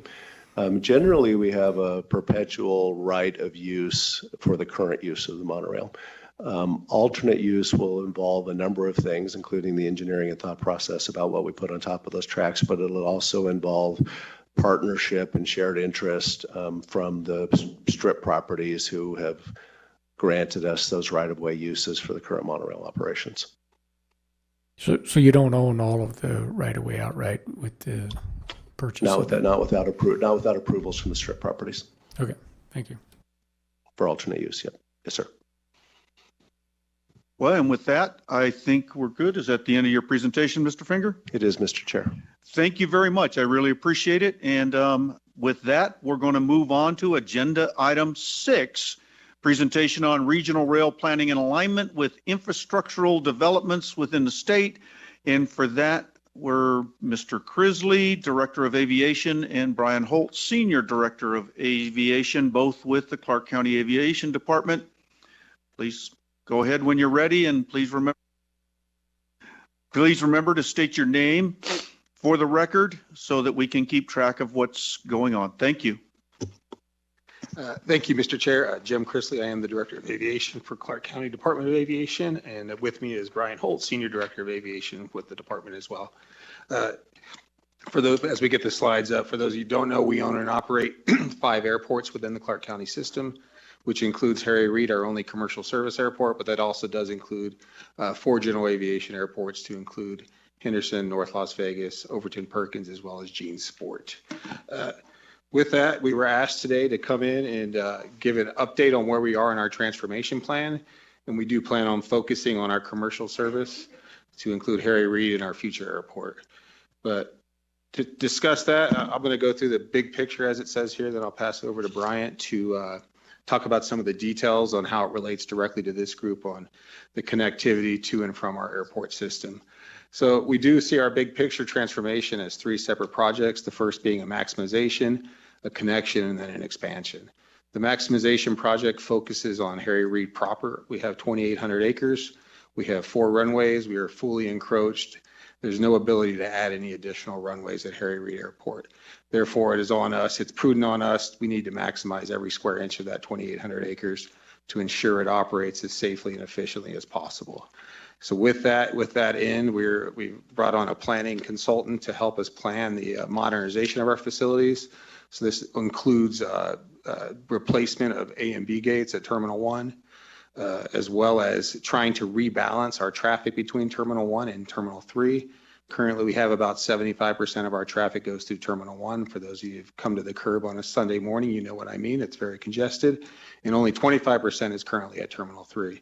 If it was easy to move, we would do it, but there's things that we need to do at Terminal 3 to ensure we can shift to get that balance closer to 50-50, which will immediately help with some of the congestion on our roadways and parking systems. So the second piece of this project is to modify Terminal 3 as far as ticket counters, as well as baggage screening capacity, as well, and vertical movement of passengers within the facility to ensure that can operate with an increased workload of passengers. Thirdly, we need to maximize our ability to move folks between our terminals, which kind of feeds into our connection. So we're on Harry Reid proper, I think it was mentioned earlier with the boring company would be a solution for our interterminal shuttle. But as we move folks from terminal to terminal, we want to make sure there's the ability to connect within those terminals on the land side. We do have our people movers on the secure side. As you go through security checkpoints, you can go between the terminals and all the gates. Once you get through a checkpoint, you can go anywhere. But on land side, we're very limited in our ability through a bus to move folks back and forth. And the journey goes through what we call a single point urban interchange, which is a very signalized intersection, which bogs things down as we get between T2 and T3 and T1. So as we move forward with that, we need to increase that ability to connect between both Terminal 3 and Terminal 2, as well as with our community. And so the second major portion of this is the connection project. And with that, between the interconnectivity of the terminals, we're also looking how do we connect better to the strip and to our community. And we're looking at the concepts of multimodal centers on both the north and the south. We did purchase the 164 acres, as you see on the slide, to the south at the corner of Sunset and Las Vegas Boulevard. Our CFO was kind enough to purchase that and found a way, but we see that as a key point of our connectivity to any sort of mass transit or future mass transit with the community. And we'll connect through our center tunnel. For those of you who don't know, our airport connector tunnels, we have north and south, but there's also a vacant center tunnel that's available for some form of mass transit that could be dedicated to connect Harry Reid proper down to the South Multimodal. And as I said, we are a constrained airport. The latest guidance from the FAA indicates that by 2033, we expect to be severely constrained, meaning there'll be congestion at the airport, increasing delays, and impacts to the wider national airspace system. So with that, I mean, and the solution they present to fix a capacity constrained airport is to add an additional well-placed runway. And that's as we shift to our expansion project in order to relieve those capacity constraints, which are not only physical, but they're also airspace and terrain impacts at Harry Reid. The expansion project is the Southern Nevada Supplemental Airport. Let me be clear, this is a supplemental airport. Harry Reid will continue, hence the maximization, will continue to operate at full capacity. But as we meet those capacity constraints, the additional 2 runways that SNSA provides will be that additional commercial capacity that the community will need to meet those future aviation demands. But as far as this working group is concerned, I think the key point in this is the South Multimodal on how that tie in with any regional rail or other transportation for passengers. That's where we see our connectivity with the community, and the North Multimodal as well for something maybe not rail related, but certainly bus, rapid transit, et cetera. So with that, let me turn it over to Bryant to give a little update on other initiatives or plannings that we've done. Thanks, Jim. Brian Holt, Senior Director for the record.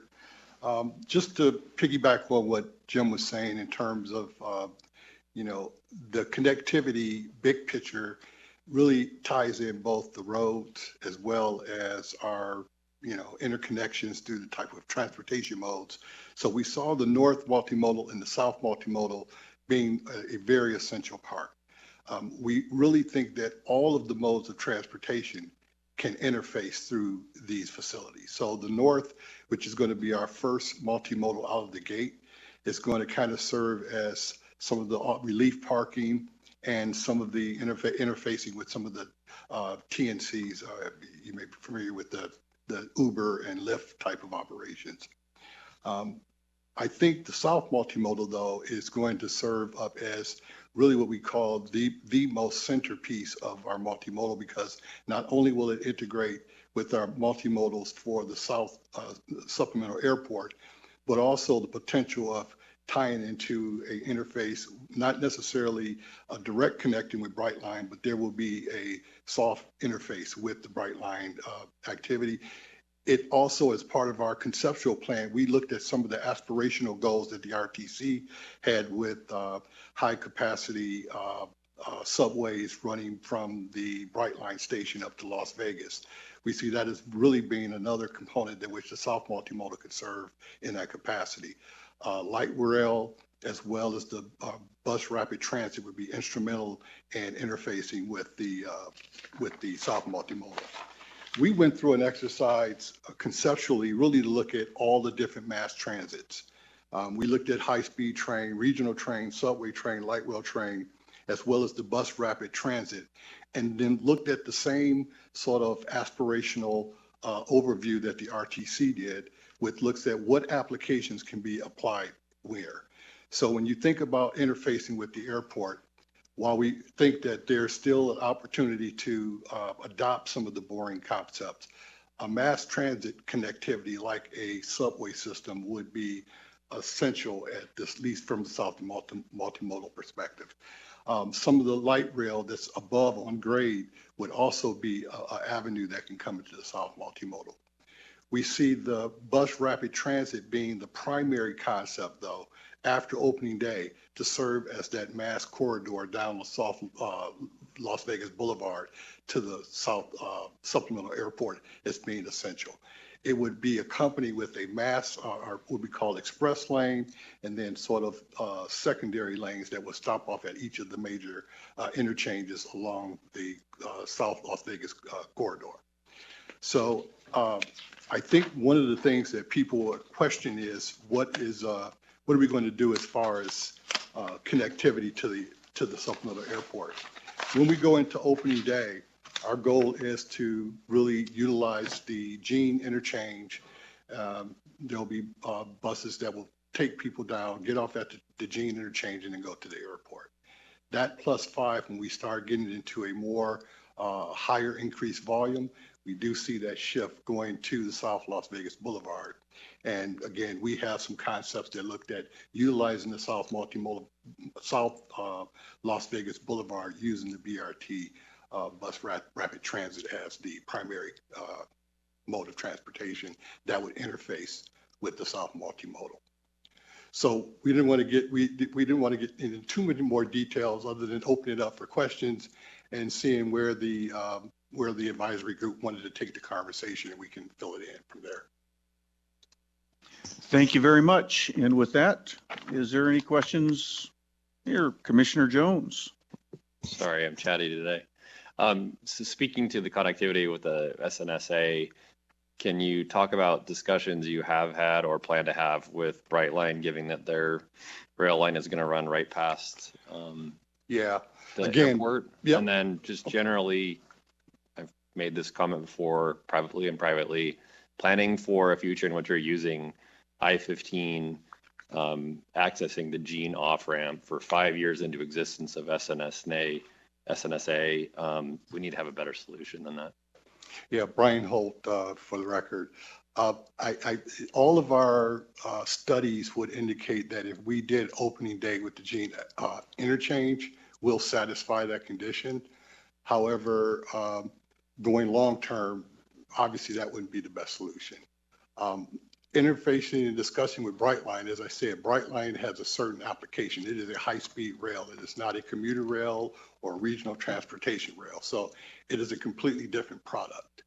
So that's why Brightline themselves did not define that as a stop for them to come to the airport. So I think we can just take that off the table.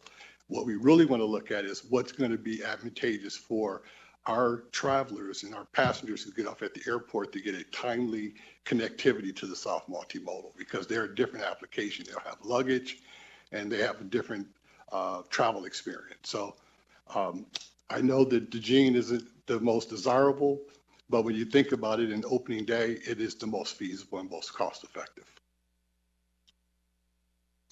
Brightline's in the back there. They might have a different perspective.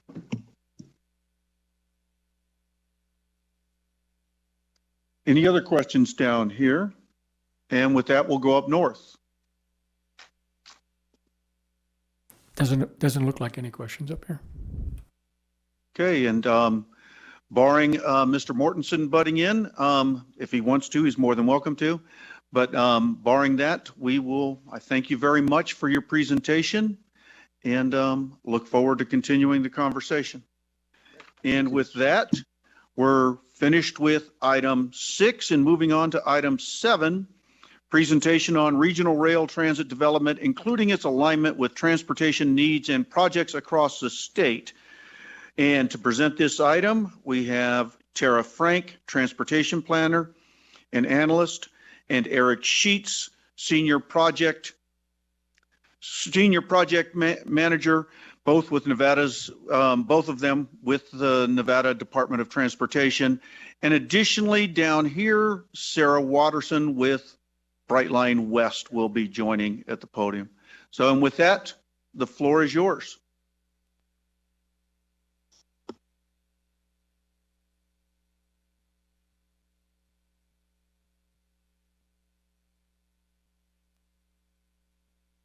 Tara Frank, that's T-A-R-A, last name F-R-A-N-K, Rail Program Manager for Nevada Department of Transportation.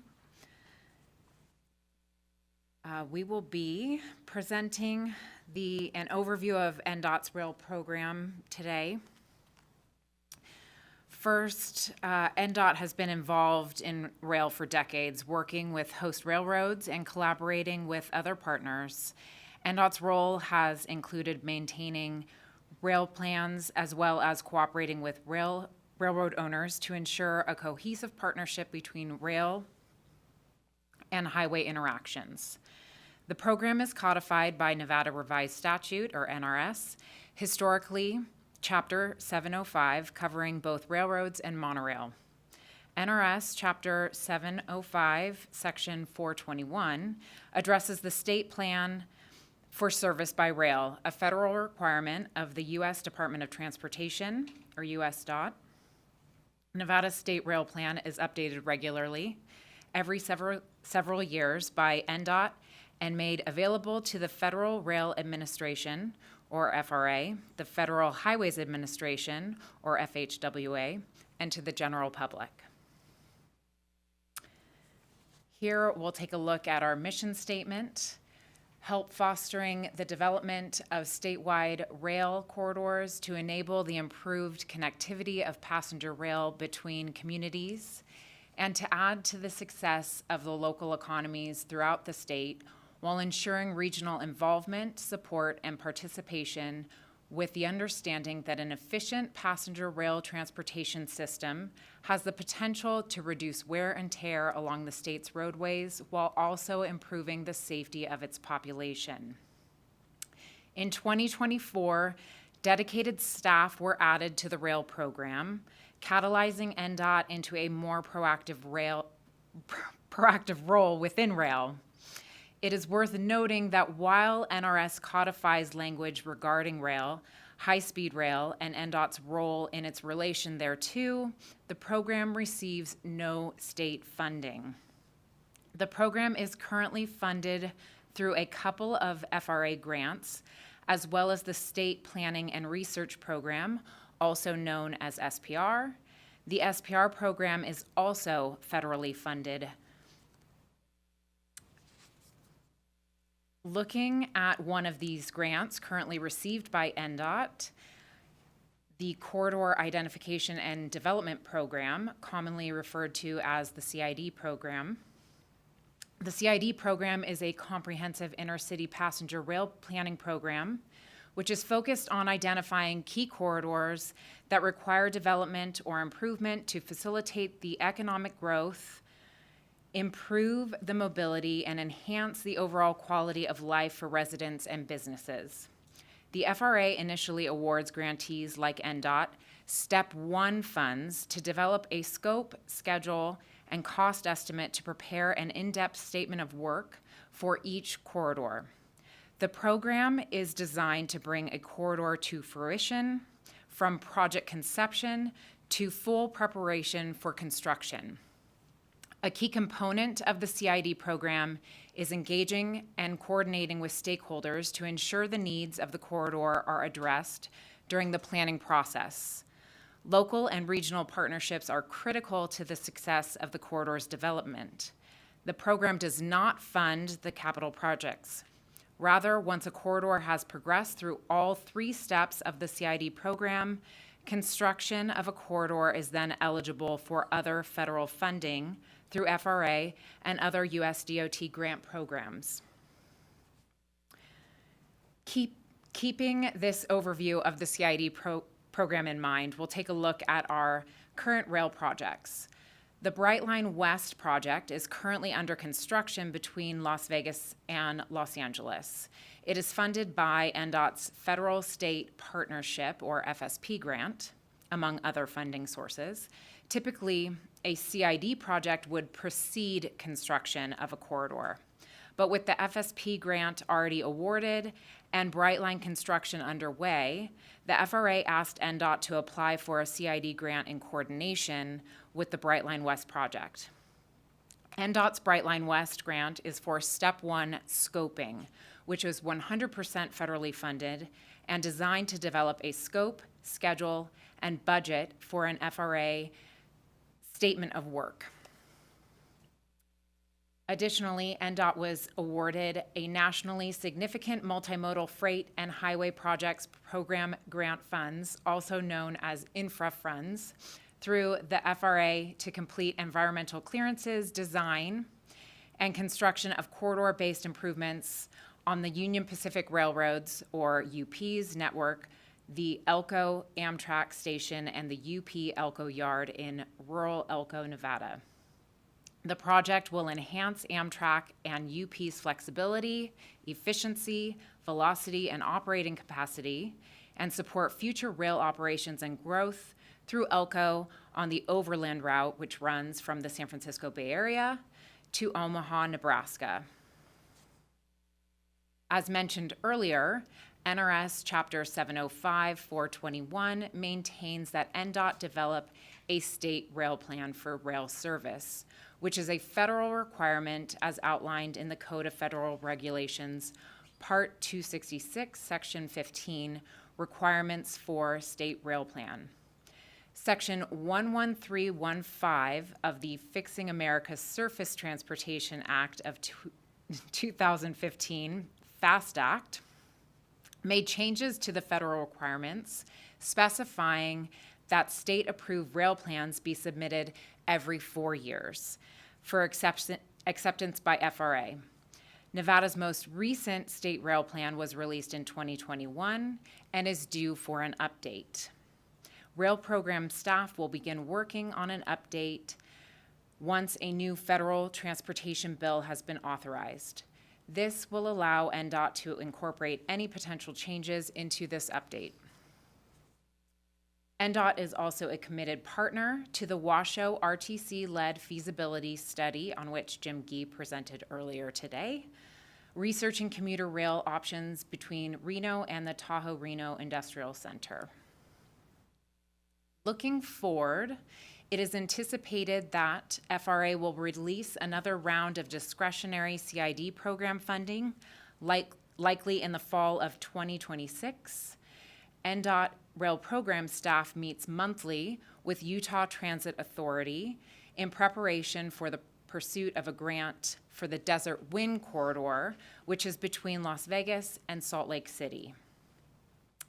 NDOT is also intending to integrate its freight program with its rail program in an effort to create a consolidated, more efficient program that will eliminate any redundancies. And lastly, but certainly not least, our rail program staff continues to network, build, and foster new partnerships with other states and various regional entities in order to cultivate collaboration and new rail transit opportunities. Internally, current rail staff is fostering relationships with NDOT, right-of-way, safety, and district offices to help develop cohesive understanding of NDOT's role within rail. And with that, I am happy to take any questions. Are there any questions for NDOT? And up north? Thank you. This is Angela Foose.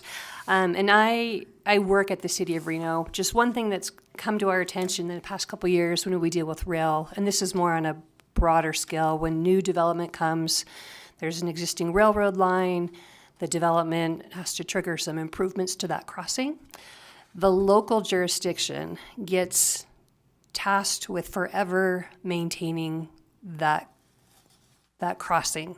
Like I said, this has kind of come to light within the last couple of years because we had a couple development projects that triggered it. But this is something local jurisdictions, maybe we were not aware that we had to do this forever. And in terms of funding it, we don't have a separate funding source to pay for maintenance of railroads. So totally supportive of what you guys are doing. And I think it's exciting. Make sure if there's any way to incorporate forever funding for maintenance of those railroad crossings so the local jurisdictions don't get stuck with that, that would be a huge help. Okay. And when we are ready, I'd like to introduce Eric Sheets, our NDOT project manager for Brightline West. And Sarah Watterson is joining us from Las Vegas. She is the president of Brightline West. All right. Well, thank you, Tara. Eric Sheets for the record. I appreciate your time this afternoon. It's been an opportunity of a lifetime to work on this project, and I can't wait to see a quick connection from Rancho Cucamonga to Las Vegas. With that being said, we do have Sarah Watterson here, or in Vegas rather, to answer questions specifically on Brightline, and as she is probably the best person to answer it, I'd like to defer to her. Thank you.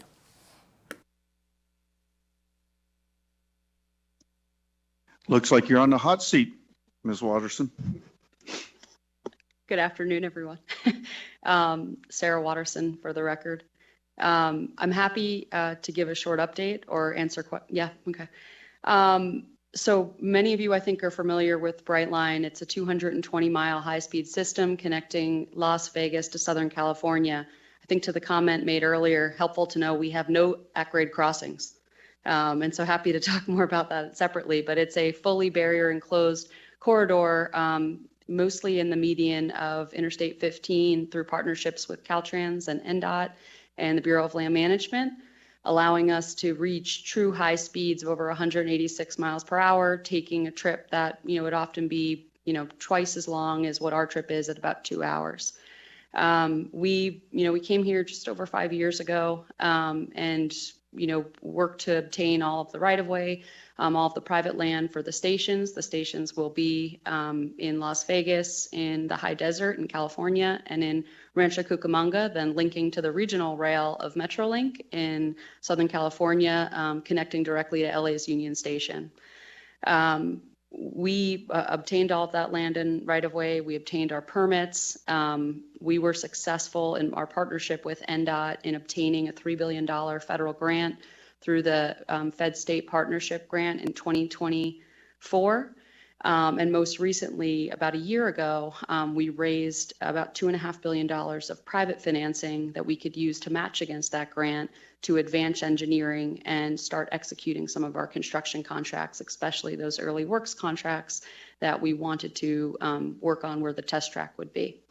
In the summer of last year, we started executing our construction contracts. We executed a construction contract on our Las Vegas civil work with Las Vegas Paving, on our Las Vegas station with McCarthy Building Companies, and on our vehicle maintenance facility in Sloan with Whiting Turner.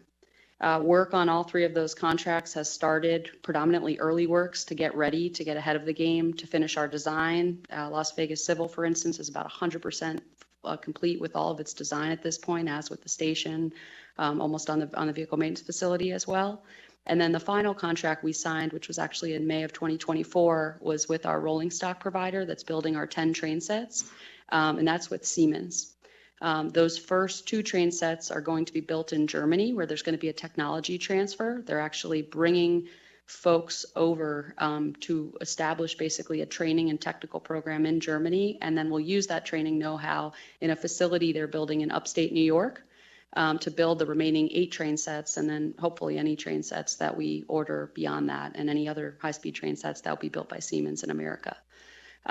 We will use that same technology transfer and know-how in our vehicle maintenance facility, which will be here in Sloan.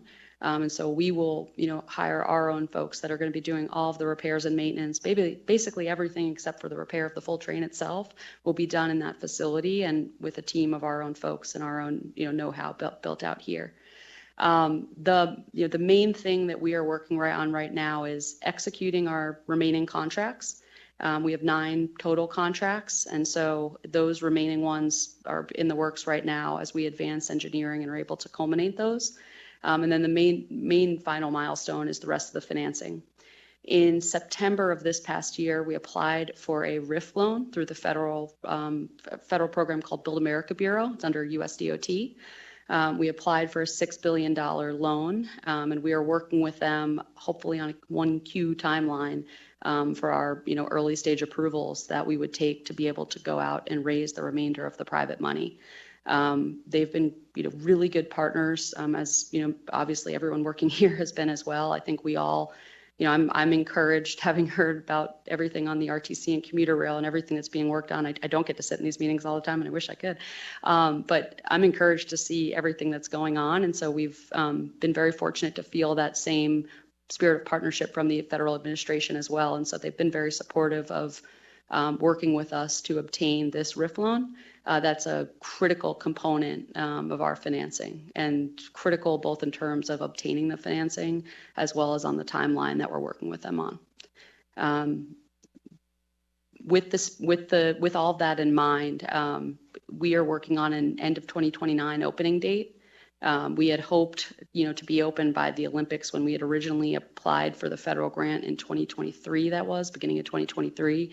It took a little bit longer than we had thought to get that grant. So, in the spirit of, 6 months, as I like the story of the Wright brothers, they failed 100 times, and nobody remembered that they failed 100 times when they got the 12 seconds flying. And so we're doing everything possible to get this built, and appreciate all of your spirit, your support and partnership, and happy to answer any questions as well. And with that, we'll go to Commissioner Jones. Sorry. She answered all my questions last week. Okay, thank you very much. And I had a couple of questions, although Commissioner Jones hit one and probably hit them all last week. But how is Brightline, are you coordinating in regards to seamless first and last mile connections? That's critically important here, and, we hear that all the time. What's going to happen once they hit that station down on Las Vegas Boulevard? Thank you, Chair. Sarah Watterson again for the record. Couldn't agree more. I think the parallel I would use is that when we built out Brightline Florida from a construction and design standpoint, we started designing that system in 2012 when Uber and rideshare and was highly irrelevant at the time. Honestly, it wasn't as widely used nearly as it is now, and so we didn't have the space considerations that we needed to be able to accommodate different things. And I'm encouraged to see what the airport is doing with the multimodal center, because you build these massively large buildings, and who would think that you're confined by space at the end? It always happens that way. Here with Brightline West, and I'll talk about the Las Vegas part, although to me, honestly, I think we have a much larger job to do on the Southern California side. So I'll start on Las Vegas first, though. And we've been meeting with RTC and others, and we've met with the Boring Company, we've met with RTC, and so I think there's a lot of partnerships to be had. But what I'll tell you, what we are doing first is spatial allocation. We have the total piece of land is 110 acres. The Brightline West has about 20 acres of that. Almost 6 acres of that is being held for truly pickup drop-off. Let alone there's a 900 space parking structure that's being built that you could see from the freeway. So in addition to that 900 space parking structure, there's about 6 acres of just pickup drop off. And then there's probably another maybe quarter of an acre for a what I call a kiss and ride. And so there's a tremendous amount of space for TNC, taxi, rideshare, buses of both medium density and high density buses, enough slats to fit buses of all sizes. And so what we're really doing is accommodating the larger space, not knowing what we don't know is going to happen 4 years from now during construction. And so about a year before construction can really jump in on, planning detail, of course, with conversations along the way. I would also say, maybe with conversations with Boring and others, is, the time it takes maybe to extend, as we've understood, leaves us time to plan. And so again, as long as we're planning for spatial allocation right now, and we understand that there's a partnership ahead of us, we're planning for that now. On the Southern California side, we're building on that side a 3,700 space parking structure, massive parking structure. In addition, as I mentioned, we sit right on top of the Metrolink train station. It's Metrolink's biggest most busiest train station. It's San Bernardino line, 2+ million trips per year. And so really, and that stop in particular, other than LA Union Station, is one of their busiest stops. And so we are working in partnership with both the City of Rancho Cucamonga, the San Bernardino County Transit Authority, and the Metrolink to actually redesign that whole entire transit hub so that Brightline coming in is a big piece of it. So there will be a lot of pickup drop off, the parking, it's basically almost a single floor of pickup drop off and other parking, and then ease of getting in and out of the rail. In addition, we're working with a lot of the local transportation agencies on their own bus rapid transit routes and connecting in. But again, that will be something that gets decided closer to us actually opening. Very good. And you captured most of my next two questions, but I'm wanting to hear about how you're working with the local entities to maximize the economic development potential for that area of the station here. And also, what are the plans? We're hearing now a lot about, and RTC's been working on that, the surges that we get when we have big events like now, hockey games, football games, potentially baseball game. Well, no, we're going to have baseball games, but those surges, Vegas has always had surges at different times of the year. Now we're going to see more and more surges. What's Brightline's plan for varying capacity? Of course, Chair. Sarah Watterson for the record again. So the beautiful thing about a train is it's highly predictable. We are running 35 trains per day, 17 in one direction, 18 in another. Our train sets are made to hold about 440 people. We can double those train sets to get to about 880 people per train, passengers per train.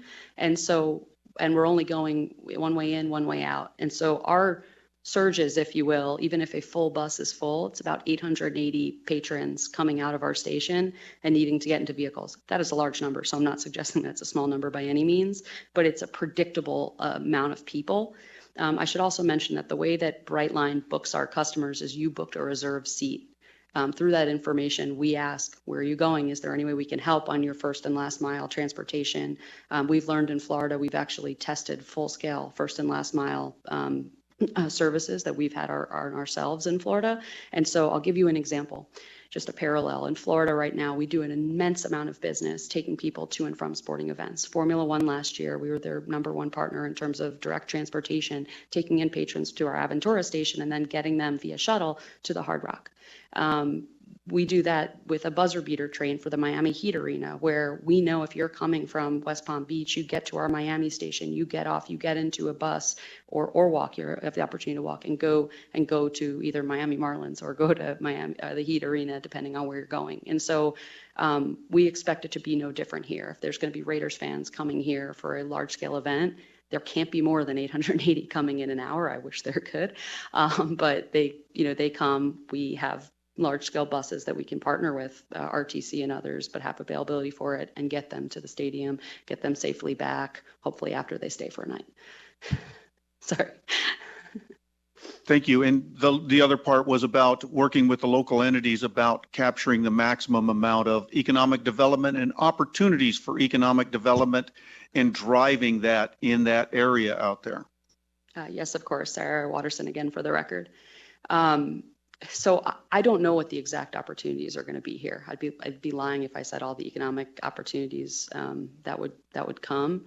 What I know first and foremost is that it takes many, many people to build a train, and it will take many people to operate the train. I don't know how many, I should probably know this number, but I could name 6 contractors that actually opened up offices in Nevada for the Brightline West project that now have many other projects going on in Nevada. And so I'm not able to quantify it. I wish I could, but that is just the beginning. I think that's the start of the construction. The construction's a finite period of time.